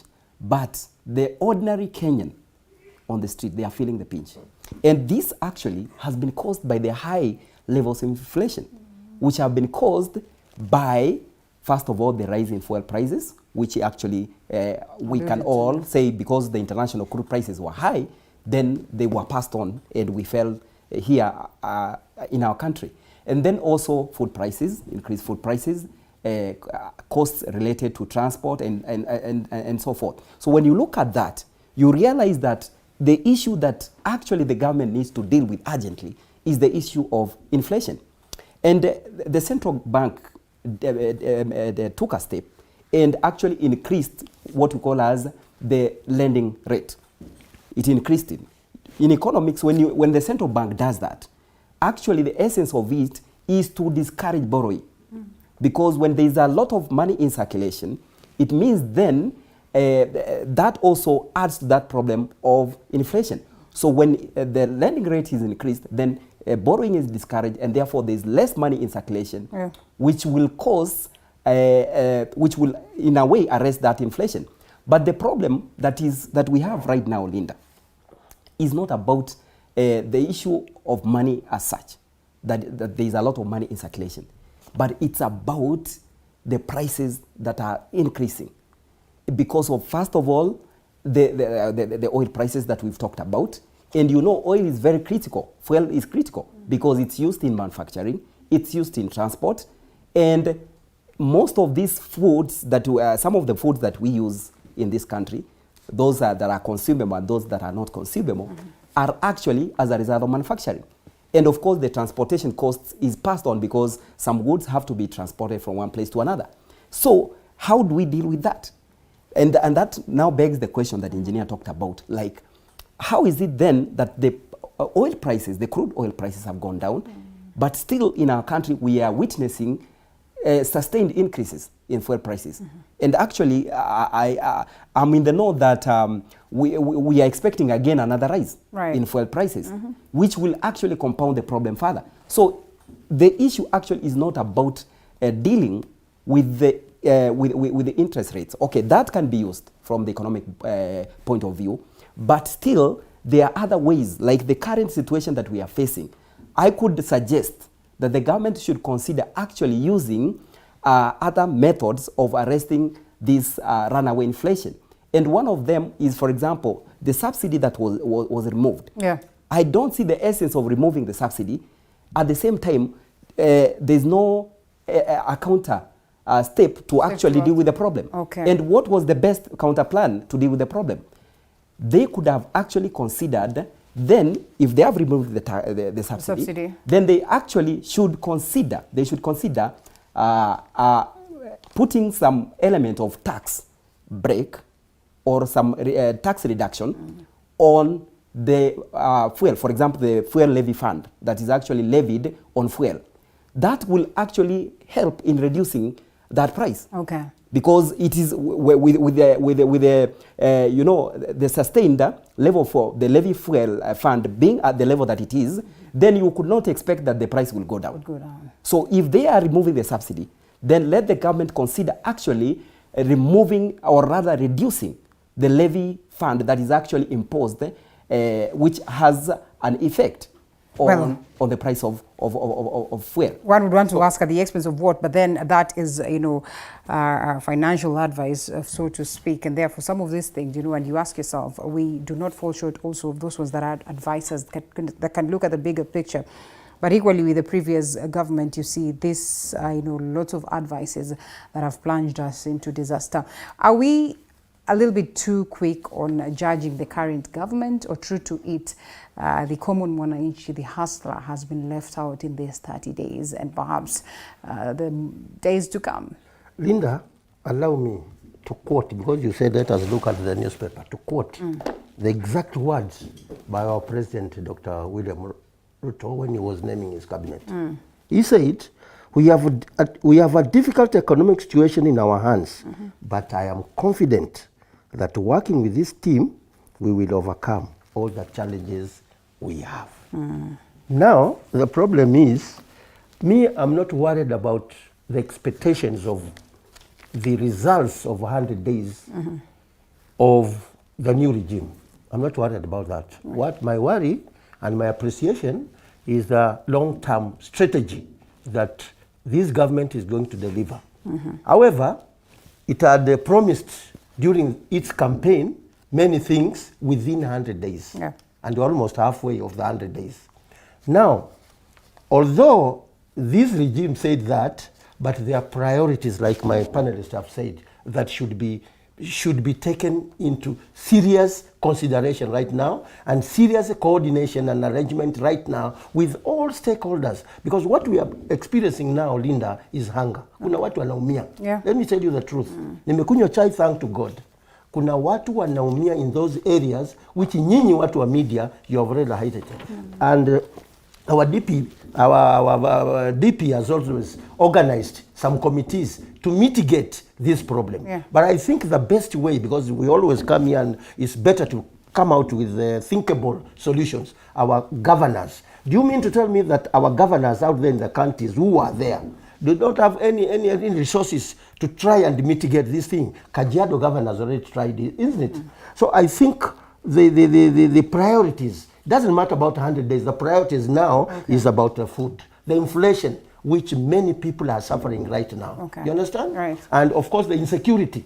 You are in Laikipia, people are dying there. Bandits are moving just like that. Although we are transiting from one regime to another, there's no reason that a mwananchi should lose his life. We have the security there.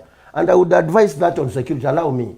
In those areas where it is pruned so much of violence, of these bandits, kwa nini all security agencies should do operations in that area? You understand? It should be gazetted. In those areas wafanya operation, now we're serious. Like, and I'm very sure many will agree with me. And you want to tell me, Major, that this has not been happening? It has that been the happening. Kapedo Triangle, we've not had security? It has been happening, Linda. But let's go to the root cause. Our political leaders are there. Our political leaders, when unataka kuniambia, Linda, when in this area where we are, someone here within us does something wrong, hatutajua ni nani? We will. So our political leaders should go there instead of staying in Nairobi, talking about with the media that so my people are dying, and then government come in. So what I'm saying is priorities must take center stage in this regime. One is people are suffering because of inflation. Kuna mambo kidogo kidogo wanaweza. In fact, these millers of unga, because one of the staple food in Kenya is unga, isn't it? Of course, some foodstuffs will take a while because of the rainy season. We have to 3 months so that we can see the changes. But still, our millers, they are human beings. Waelezwe, although they are making profit, but they must come in and mitigate this issue. Dr. You want to say something briefly? I want once again to disagree respectively with the Major. It's democracy. Yes. Concerning the issue, 100 days, it's actually a world over practice. That the scorecard of any government, usually, you people in media, you understand that within 100 days, there is usually a scorecard that happens from the developed to the least developed nations. So actually, we are judging this government, and we start judging it from 100 days. 100 days are not few days. Okay. So even the way the government is formed, actually, gives an idea whether it's going to perform or not. For example, there's something that is on the Daily today. It's the headline, yes, which is about pay cuts loom in Ruto budget plan. Yes, and he said that he'd want to actually have this that is a good step. Okay. Because what is happening there is dealing with the problem of unnecessary expenditure that is happening in ministries and state departments and in agencies, okay, state agencies, which are, for example, you realize that on the issue of travel, both domestic and foreign, when you talk about the issue of, the issue of rentals that the government pays, you realize that those are some of the areas that he has actually said that or given an order that it be looked at. And as you are aware, from today, I think the PS, Mr. Yatani, is meeting with some ministers, or rather some officials from the ministries, to start that program on seeing how are they going to cut those costs. And you realize these are costs that are happening in what we call in economics recurrent expenditure. So when we talk about recurrent expenditure, this is expenditure that is away from the capital expenditure. Because there are two kinds of expenditure. We have recurrent expenditure and we have capital expenditure. Recurrent expenditure is the one that is used when you pay, for example, salaries. Yeah. Okay? But when we talk about capital expenditure, which has suffered, Linda, for a long time, because you find that most of our budget is actually used for recurrent expenditure. And there's little that is left for capital expenditure. And even that which is left for capital expenditure is lost to misuse and the corruption that we just talked about a little while ago. So, so I could want to say that this is a good step that the government has taken to deal with the issue of this unnecessary expenditure. But I think, Linda, they should go further than that. Right. And what are they supposed to look at? They should actually consider restructuring our debt. Okay. Because our debt, as we all know, is unsustainable. And it's also actually adding to the problem that we are facing currently. You see, there is a bill in Parliament that speaks of management of debt. I hope then it is revived and the conversations are on. Unfortunately, the Member of Parliament who was trying to push for it, that is Member of Parliament former of Nambale, and did not sail through this time around, but then again also put up a case as to the same. We certainly hope that this being sponsored by the ANC then, this very point, they are now part and parcel of the government and maybe it could see the light of a day. But then we come to these 30 days that we speak of. And some feel like, yes, indeed, the president has come on board and really has managed to have that firm grip on the question of power. And we have seen him traversing the different parts of the country with the different parts of the globe. First to, have these bilateral talks on how we relate with others, as well cement integration. I mean, as late as yesterday, we had him somewhere in Tanzania as well, trying to just have conversations as to how we look at the matter of East African integration. And we have seen him trying as well to secure these key positions, because he understands how instrumental it would be for him to have a proper support from the level of the National Assembly, cutting across with his cabinet and all that. Is he getting it right? It's 30 days now, almost 30 days since he was sworn in. And truth be told, it's only 30 days. And my colleague has insisted on the 100 days that was set up by somebody. Really doesn't have any statistical or whatever meaning, but it's been used as a standard to question and see whether a government is moving in the right direction. Out of those 30 days, there are people who are saying that he's been out of the country for 20 days. I'm yet to calculate. And someone is a little bit worried. There's a friend of mine who says when he's so the meme is asking, is he the president of Kenya or president of the world? Okay. And but truth be told, for him to succeed in the things that he has said he wants, he needs his integration. For example, like today, you remember just a week before he was inaugurated, Tanzania stopped the export of maize into Kenya. And people were talking about that the president of Tanzania was trying to spite him. But it wasn't the case, because the drought has affected the entire Horn of Africa, including Tanzania. And what Tanzania was doing is to reserve their maize so that they also don't go in the direction that Kenya has gone. And one imagines that some of these meetings must have that kind of a thing to discuss. The trade barriers we know have always been there in terms of getting stuff in. I think 2 weeks before that, Tanzania had increased their levy on trucks coming into Kenya.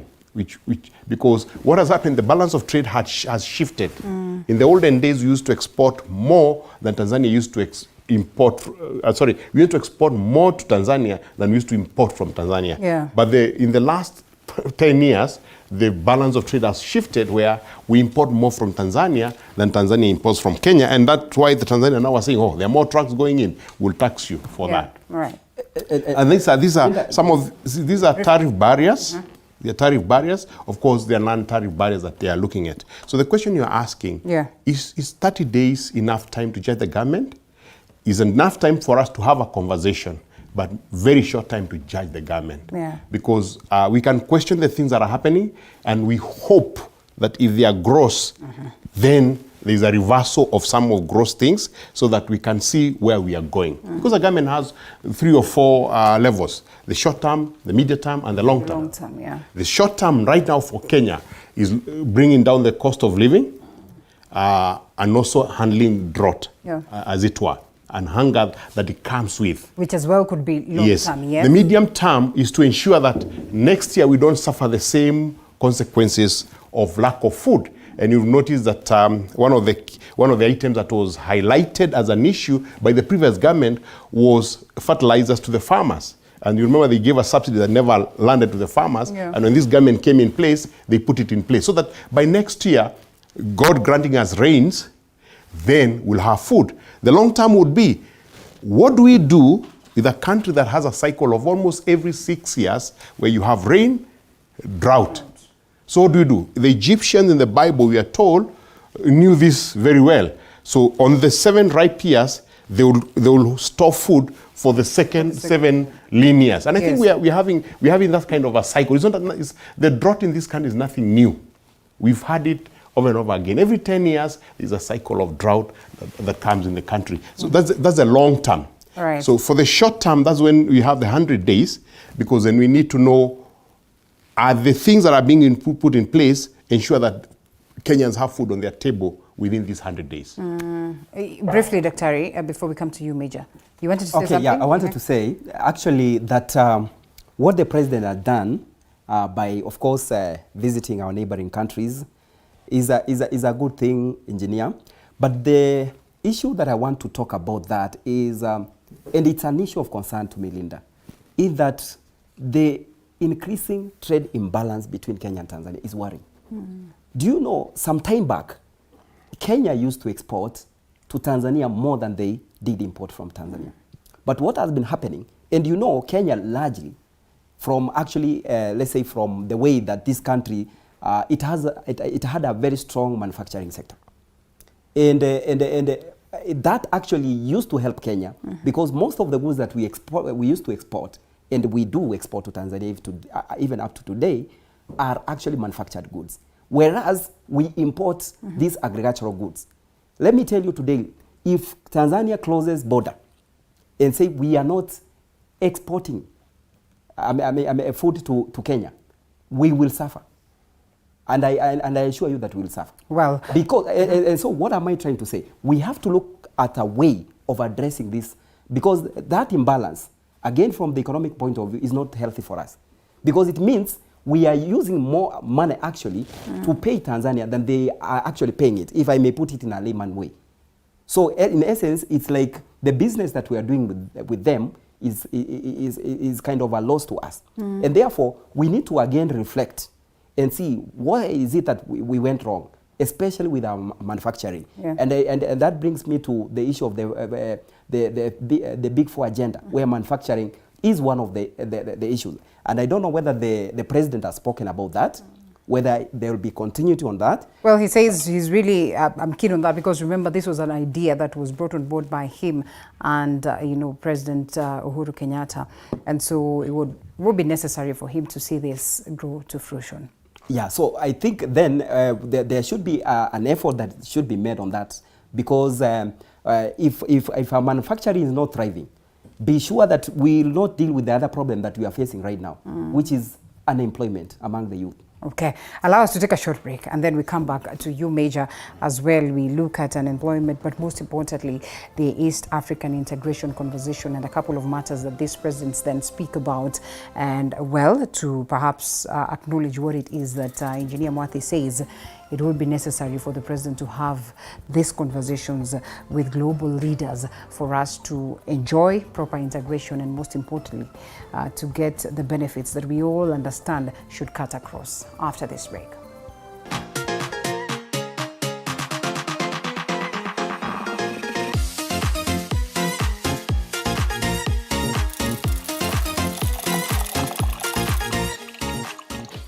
You are watching TV 47, the home of untold stories.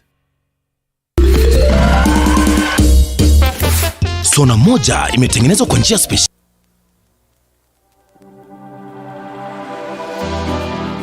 How well do you know what's happening around you?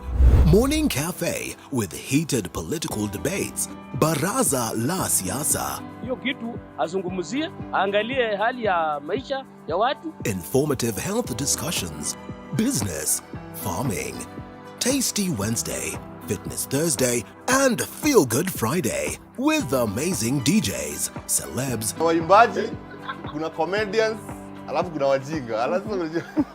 and music bands every Monday to Friday from 6 a.m. to 9 a.m.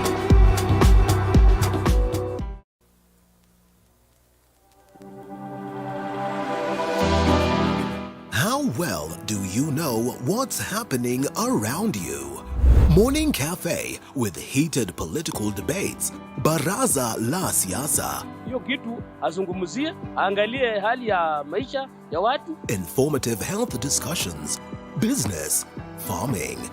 Tasty Wednesday, Fitness Thursday, and Feel Good Friday with amazing DJs, celebs, waimbaji, kuna comedians, alafu kuna wajinga.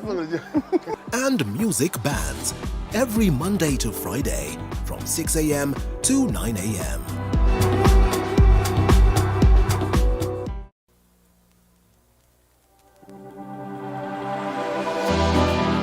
How well do you know what's happening around you? Morning Cafe with heated political debates. Baraza la Siasa. Hiyo kitu azungumzie, angalie hali ya maisha ya watu. Informative health discussions. Business, farming. Tasty Wednesday, Fitness Thursday, and Feel Good Friday with amazing DJs, celebs, waimbaji, kuna comedians, alafu kuna wajinga. and music bands every Monday to Friday from 6 a.m. to 9 a.m.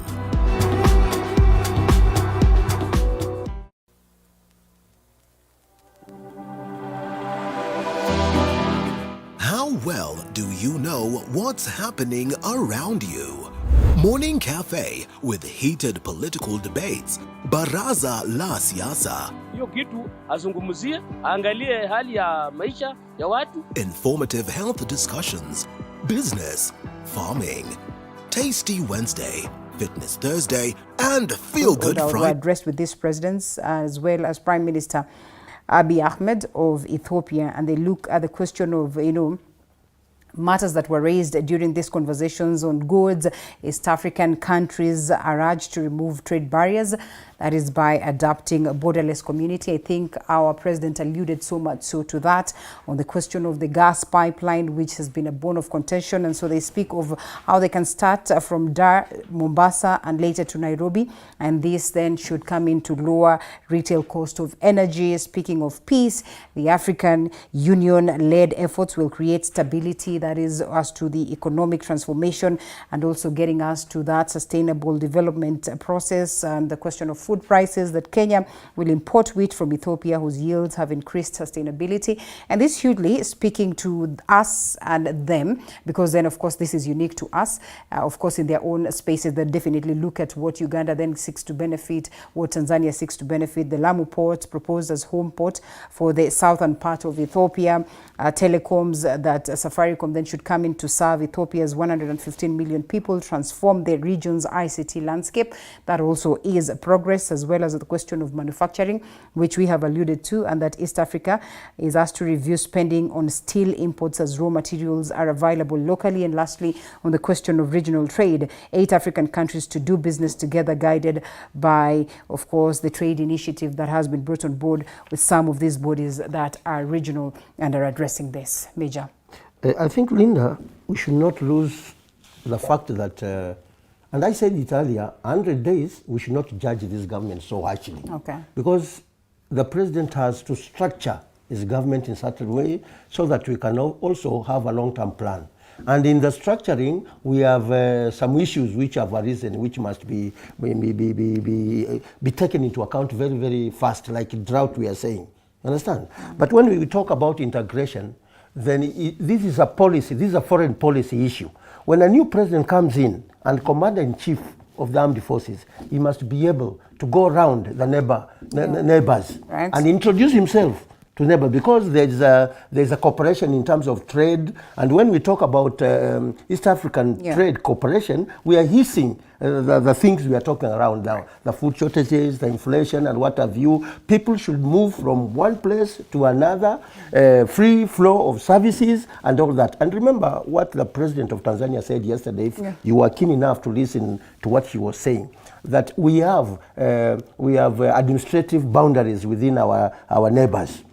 Like in Tanzania, we have Maasais who cannot be controlled by the boundary, although they are administrative boundaries. We have people in Tanzania who are Maasais, who have the same culture like Maasais in Kenya. In North NFD region, we have Somalis who have the same culture and traditions like those in Somalia, likewise in Uganda. So he must go around and try to see how these leaders can cooperate in some of these foreign issues. Now, coming to the what we are saying about the 100 days, me, I'm still on the view that we should not judge this government on 100 days. Of course, he has done something. I think he has raised down the fertilizer prices from, I think, 6,000 to 3,000. Yeah, that's a very good thing.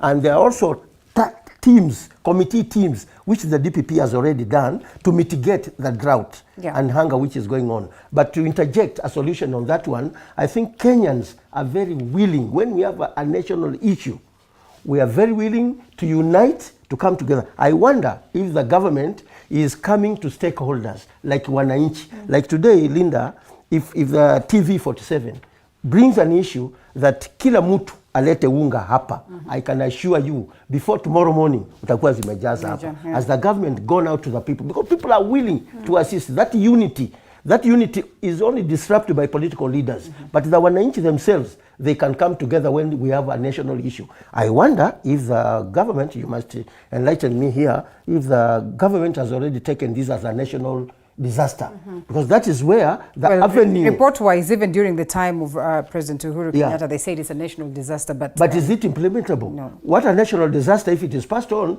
is that Sasa we all focus all our resources to mitigating what is a disaster. And I think whoever is listening to us in this panel, because we are shaping the opinion of the people out there, should come up now to the people, we ourselves.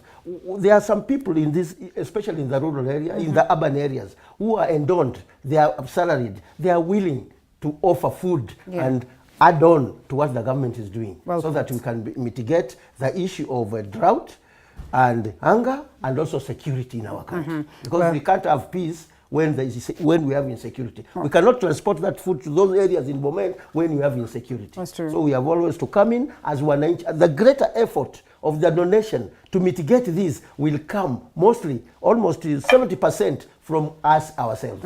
You understand? But if the government takes it and there's no resources, too much resources, it's going to. I think the government should appeal to everybody Na Waswahili wanasema kidogo kidogo jaza nini? Ujaza kibaba. You know, unfortunately, Kenyan, yes. to save another Kenyan, that is not too much asking. And I mean, we have done this us. before and yes. successfully, in as much as there were cases of corruption reported. We really have done this, and therefore they should not think about the government alone. Yes. Let us draw all of us, come here, and we should do it very, very quickly because people are dying. Oh yes, they are dying. You should see the pictures that I saw. It's not a political issue here. Heartbreaking. It is Kenya Kwanza, it is what, it's everybody. Let's forget about political issues and come and do something for our Kenyans who are suffering out there.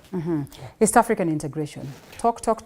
It's a critical issue, and I'm happy that the president has taken it strongly in these very first few days, because his success will be really hinged on the success of everybody else. Yep. When you look at East African community, when you draw in DRC, I think now we are estimated to be almost 800 million people or thereabouts, which means a huge market for everyone. So that a company that manufactures sweets in Kenya has that market to deal with. A company that produces cobalt in DRC has that market to deal with. And it's a good thing if we are able to lessen the what we call non-tariff barriers across our borders. Because if you look at Kenya, Uganda, and Rwanda, they have almost a seamless kind of trading situation, except at the borders where people are still struggling. But Tanzania still has a lot of non-tariff barriers against goods coming into Kenya or going into Tanzania, which I believe is what President Ruto is working on to ease trade. It will help everyone that juice manufactured by Azam in Dar es Salaam should be available in Nairobi in the shops, and juice produced by Kevian Industries, Afia, is available in Dar es Salaam at the same time without any one of them competing unduly with each other. One of the things I believe, and a lot of Pan-Africanists believe, is that we were divided so that we can be easier to be ruled. So that if we come together as nations, especially of East African, and of course with time, the African continent, then we'll have a situation where we'll be very strong in this world and we'll be able to stand on our own.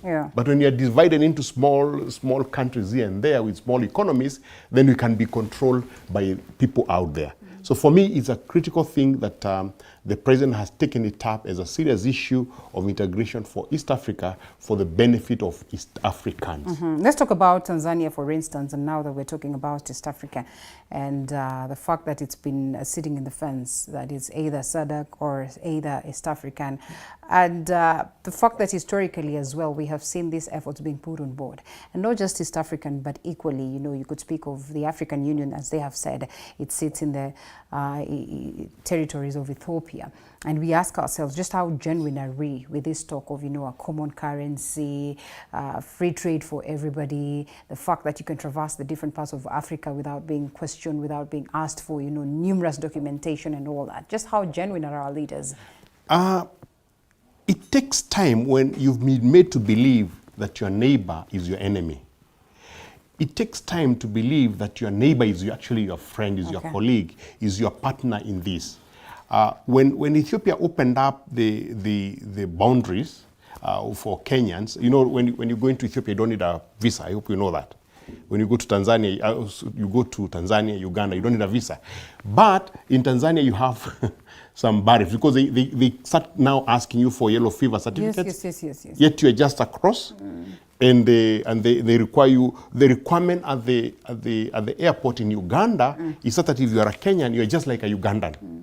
You're not a foreigner. Right. You get stamped and you walk through. In Tanzania, you have to go through the foreigners' place and all that. So there has been a little bit of suspicion between the two countries, and their feeling, in my opinion, has always been that Kenyans seem to be faster than they are in terms of getting whatever they want. And because of the trade barrier being, and my colleague alluded to that, the fact that we had a positive trade balance between us and them, and it was based on manufactured goods. So they felt that that was ensuring that their industries doesn't grow. So they wanted to protect their industry. Now, the balance of trade has come round. because we are exporting less, but they're exporting their produce into the country. And I'm just hoping at some point they will realize that it is okay if they export the produce, manufactured and return back as they develop their own industries. That suspicion, I'm hoping that it will ease off with time. Okay. It takes time to change the thinking. You know, Nyerere called us man eat, man society. And they needed to protect themselves from man eat, man society. Are we still man eat, man society? Yes, because we can afford to be able to shortlist 447 people, and 48 hours after add 108, and we know the interviews will take place, and 110 people will be sent to the president, who select 49. So we are 100% sure that the 49 will come out of the lot of 108. Where you are going to be excluded. We want we want a good, an integrated East Africa beyond. We also want to have an Africa that is really speaking the same language, because that's the only way then we're also able to deal with this question of neocolonialism. That is the only way that we are able to get rid of this white man syndrome. That is the only way that we have to say is that those ones that call themselves our masters, then we can be able to tell them, you know what, we have a social culture as Africa, and therefore we believe in the fact that we have resources and Africa is capable, and we can now walk because we come from that step of crawling. But if we do not get it right, then I'm afraid we do not have a future. Do you have the hope as a young person that there's going to be an integrated Africa? So. I think, Linda, the issue of integration is long overdue. And if you want to look at the importance of integration, and we are talking about economic integration, which is in the process. And of course, finally, there's that dream of a political integration, or an East African Federation, as they speak. Now, concerning the issue of integration, if you want to see the merits, look at the European Union. The European Union, today, if you want to actually, if any country want to do business with the European Union, they, or rather with a single country, like let's take it, Germany, for example, or France, you will never, as Kenya today, will never go and negotiate with France today in terms of, doing business. Why? Because the trade deals are done within the confines of the European Union. So when we go there to actually do any business negotiations with them in order to strike a trade deal, then remember, we are striking a deal with over 500 million, a market with over 500 million people, with 27 countries, and in this market, it's actually a market with almost $20 trillion GDP. And so, it means any negotiations that you make with them, largely they will be in favor of that bloc because they have the negotiating power. Look, they are saying, we are giving you this market. What are you giving in return? So, speaking of the issue of the East African Federation, in terms of economic, rather starting with the issue of economic integration, you look at the issue of the benefits that we are going to accrue from that. And one of the benefits that we're going to accrue is the issue of striking trade deals. The second one is actually eventually having a common currency. You know, having that common currency will help you in, first of all, when you have such a big market with a lot of diversity in terms of, there are countries in this East African bloc that are mineral rich. Let's take, for example, DRC. But there are others that are not mineral rich, like Kenya. But they are rich in other ways. For example, in terms of labor. Actually, our labor is one of it's accredited worldwide. Like our young people working all over, they are actually, they meet the requirements of the international labor market standards. So when you look at that, you realize that with this kind of diversity, and eventually that common currency will help us in enabling this region to grow. So what we should look at, actually, as Kenya, the question that we should ask ourselves, how are we going to take advantage of this regional integration as a people? For example, if you are, if there is, for example, a teacher who's unemployed here in Kenya, they should now be able, through this regional integration, be able to find work, for example, in DRC. If there is someone who deals in gold, for example, and we know that DRC has a lot of reserves, rather gold deposits. How are they going to exploit that and be able actually to use that to bring income? You see, not only to the individual, but also to the country, because those individuals pay taxes. So this is how we should look at the federation. We should not look at it the way it happened in 1977. Engineer, in 1977, there was the issue where there was suspicion from Tanzania that, look, and he alluded to it, that that Kenya was actually gaining a lot from the East African community then, and Tanzania pulled out of the East African community because of that. So we should look at it from the benefit, the mutual benefit that is going to happen for our people, and that will eventually spur our countries to stand among the community of nations, Linda. Because our countries have been, you talked about the white man syndrome. Our countries have been looked down upon for many years. It's high time as a people, as a young person, I have a lot of hope that we are going to, actually we are on the road to success. Especially with what we are seeing right now, and I have a lot of hope with the current government, that they are going to deliver on the promises that they made, especially to the young people. Because Linda, I want to tell you, and I said it earlier, that our young people are having it rough. Majority are having difficulties in getting jobs, and yet they are very educated. Right now, there's something in the news, and I'm sure maybe if we will have time, we'll look at it. Our young people are dying in the Gulf countries. So this is a shame to us as a people, that why is it that our young people can die in those countries, and they are dying barbaric deaths? That's true. You are having people actually being subjected to modern day slavery. That is a question that we should bring to the public discourse and ask ourselves, is this the way we want to continue? Do we want to sacrifice our humanity on the basis of money? Well, good question. And I was looking at that at the same time to a report that I think is in one of the papers yesterday, as when the world was commemorating this day for mental health. You realize that most of the young ones as well are taking their lives, falling into depression, and you ask yourself just why. Sometimes we might need to come back to the oldest to find some essence of advice as to how we maneuver some of these difficulties, because I'd want to believe that it wasn't way better during your times, but somehow you successfully managed. So I don't know why it turns out to be a little different on this one, but then time really is not on our side. I see one of the stories also that speaks of a question of impunity, that there's an alarm as to new buildings rising again on riparian lands, and we all remember those moments of this structures being pulled down because of the same.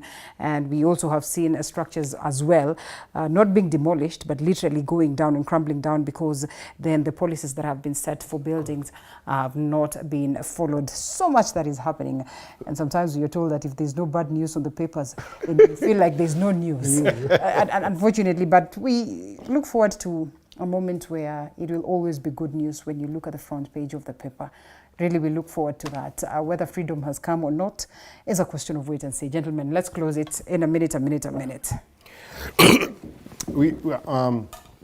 I think many times when this kind of talk comes, it's the idea isn't just to say opinions, but to try help us as a people to think differently on the matters that concerns us. And one of the key things that I've said is that when you think about a country like Kenya that was at the same level as Singapore in 1965, was the same level as Malaysia in 1978, and today our per capita income is about $1,500, and for Singapore is 52,000. Malaysia is about 27,000. Means that there's 50 times more advanced than we are. The critical difference is the way we handle ourselves as a people and leaders. The easiest thing is to blame someone else. But the critical thing, Linda, I feel, and like the conversation we've had here, is that each one of us reevaluates themselves as an individual. What are you doing? Right. Because it's so easy to point fingers at others, but what am I doing myself? I desire this morning that I will be a man of integrity and stand for what I say. All the best to that, yes. Linda, I think with the intercontinental integration, Africa as a continent must redefine its definition of democracy, which will lead us to good leadership, so that we can avoid continental conflicts because the leaders want to stay in power. If the leaders want to stay in power, how will they collaborate with other leaders to ensure that our resources are not exploited by the West?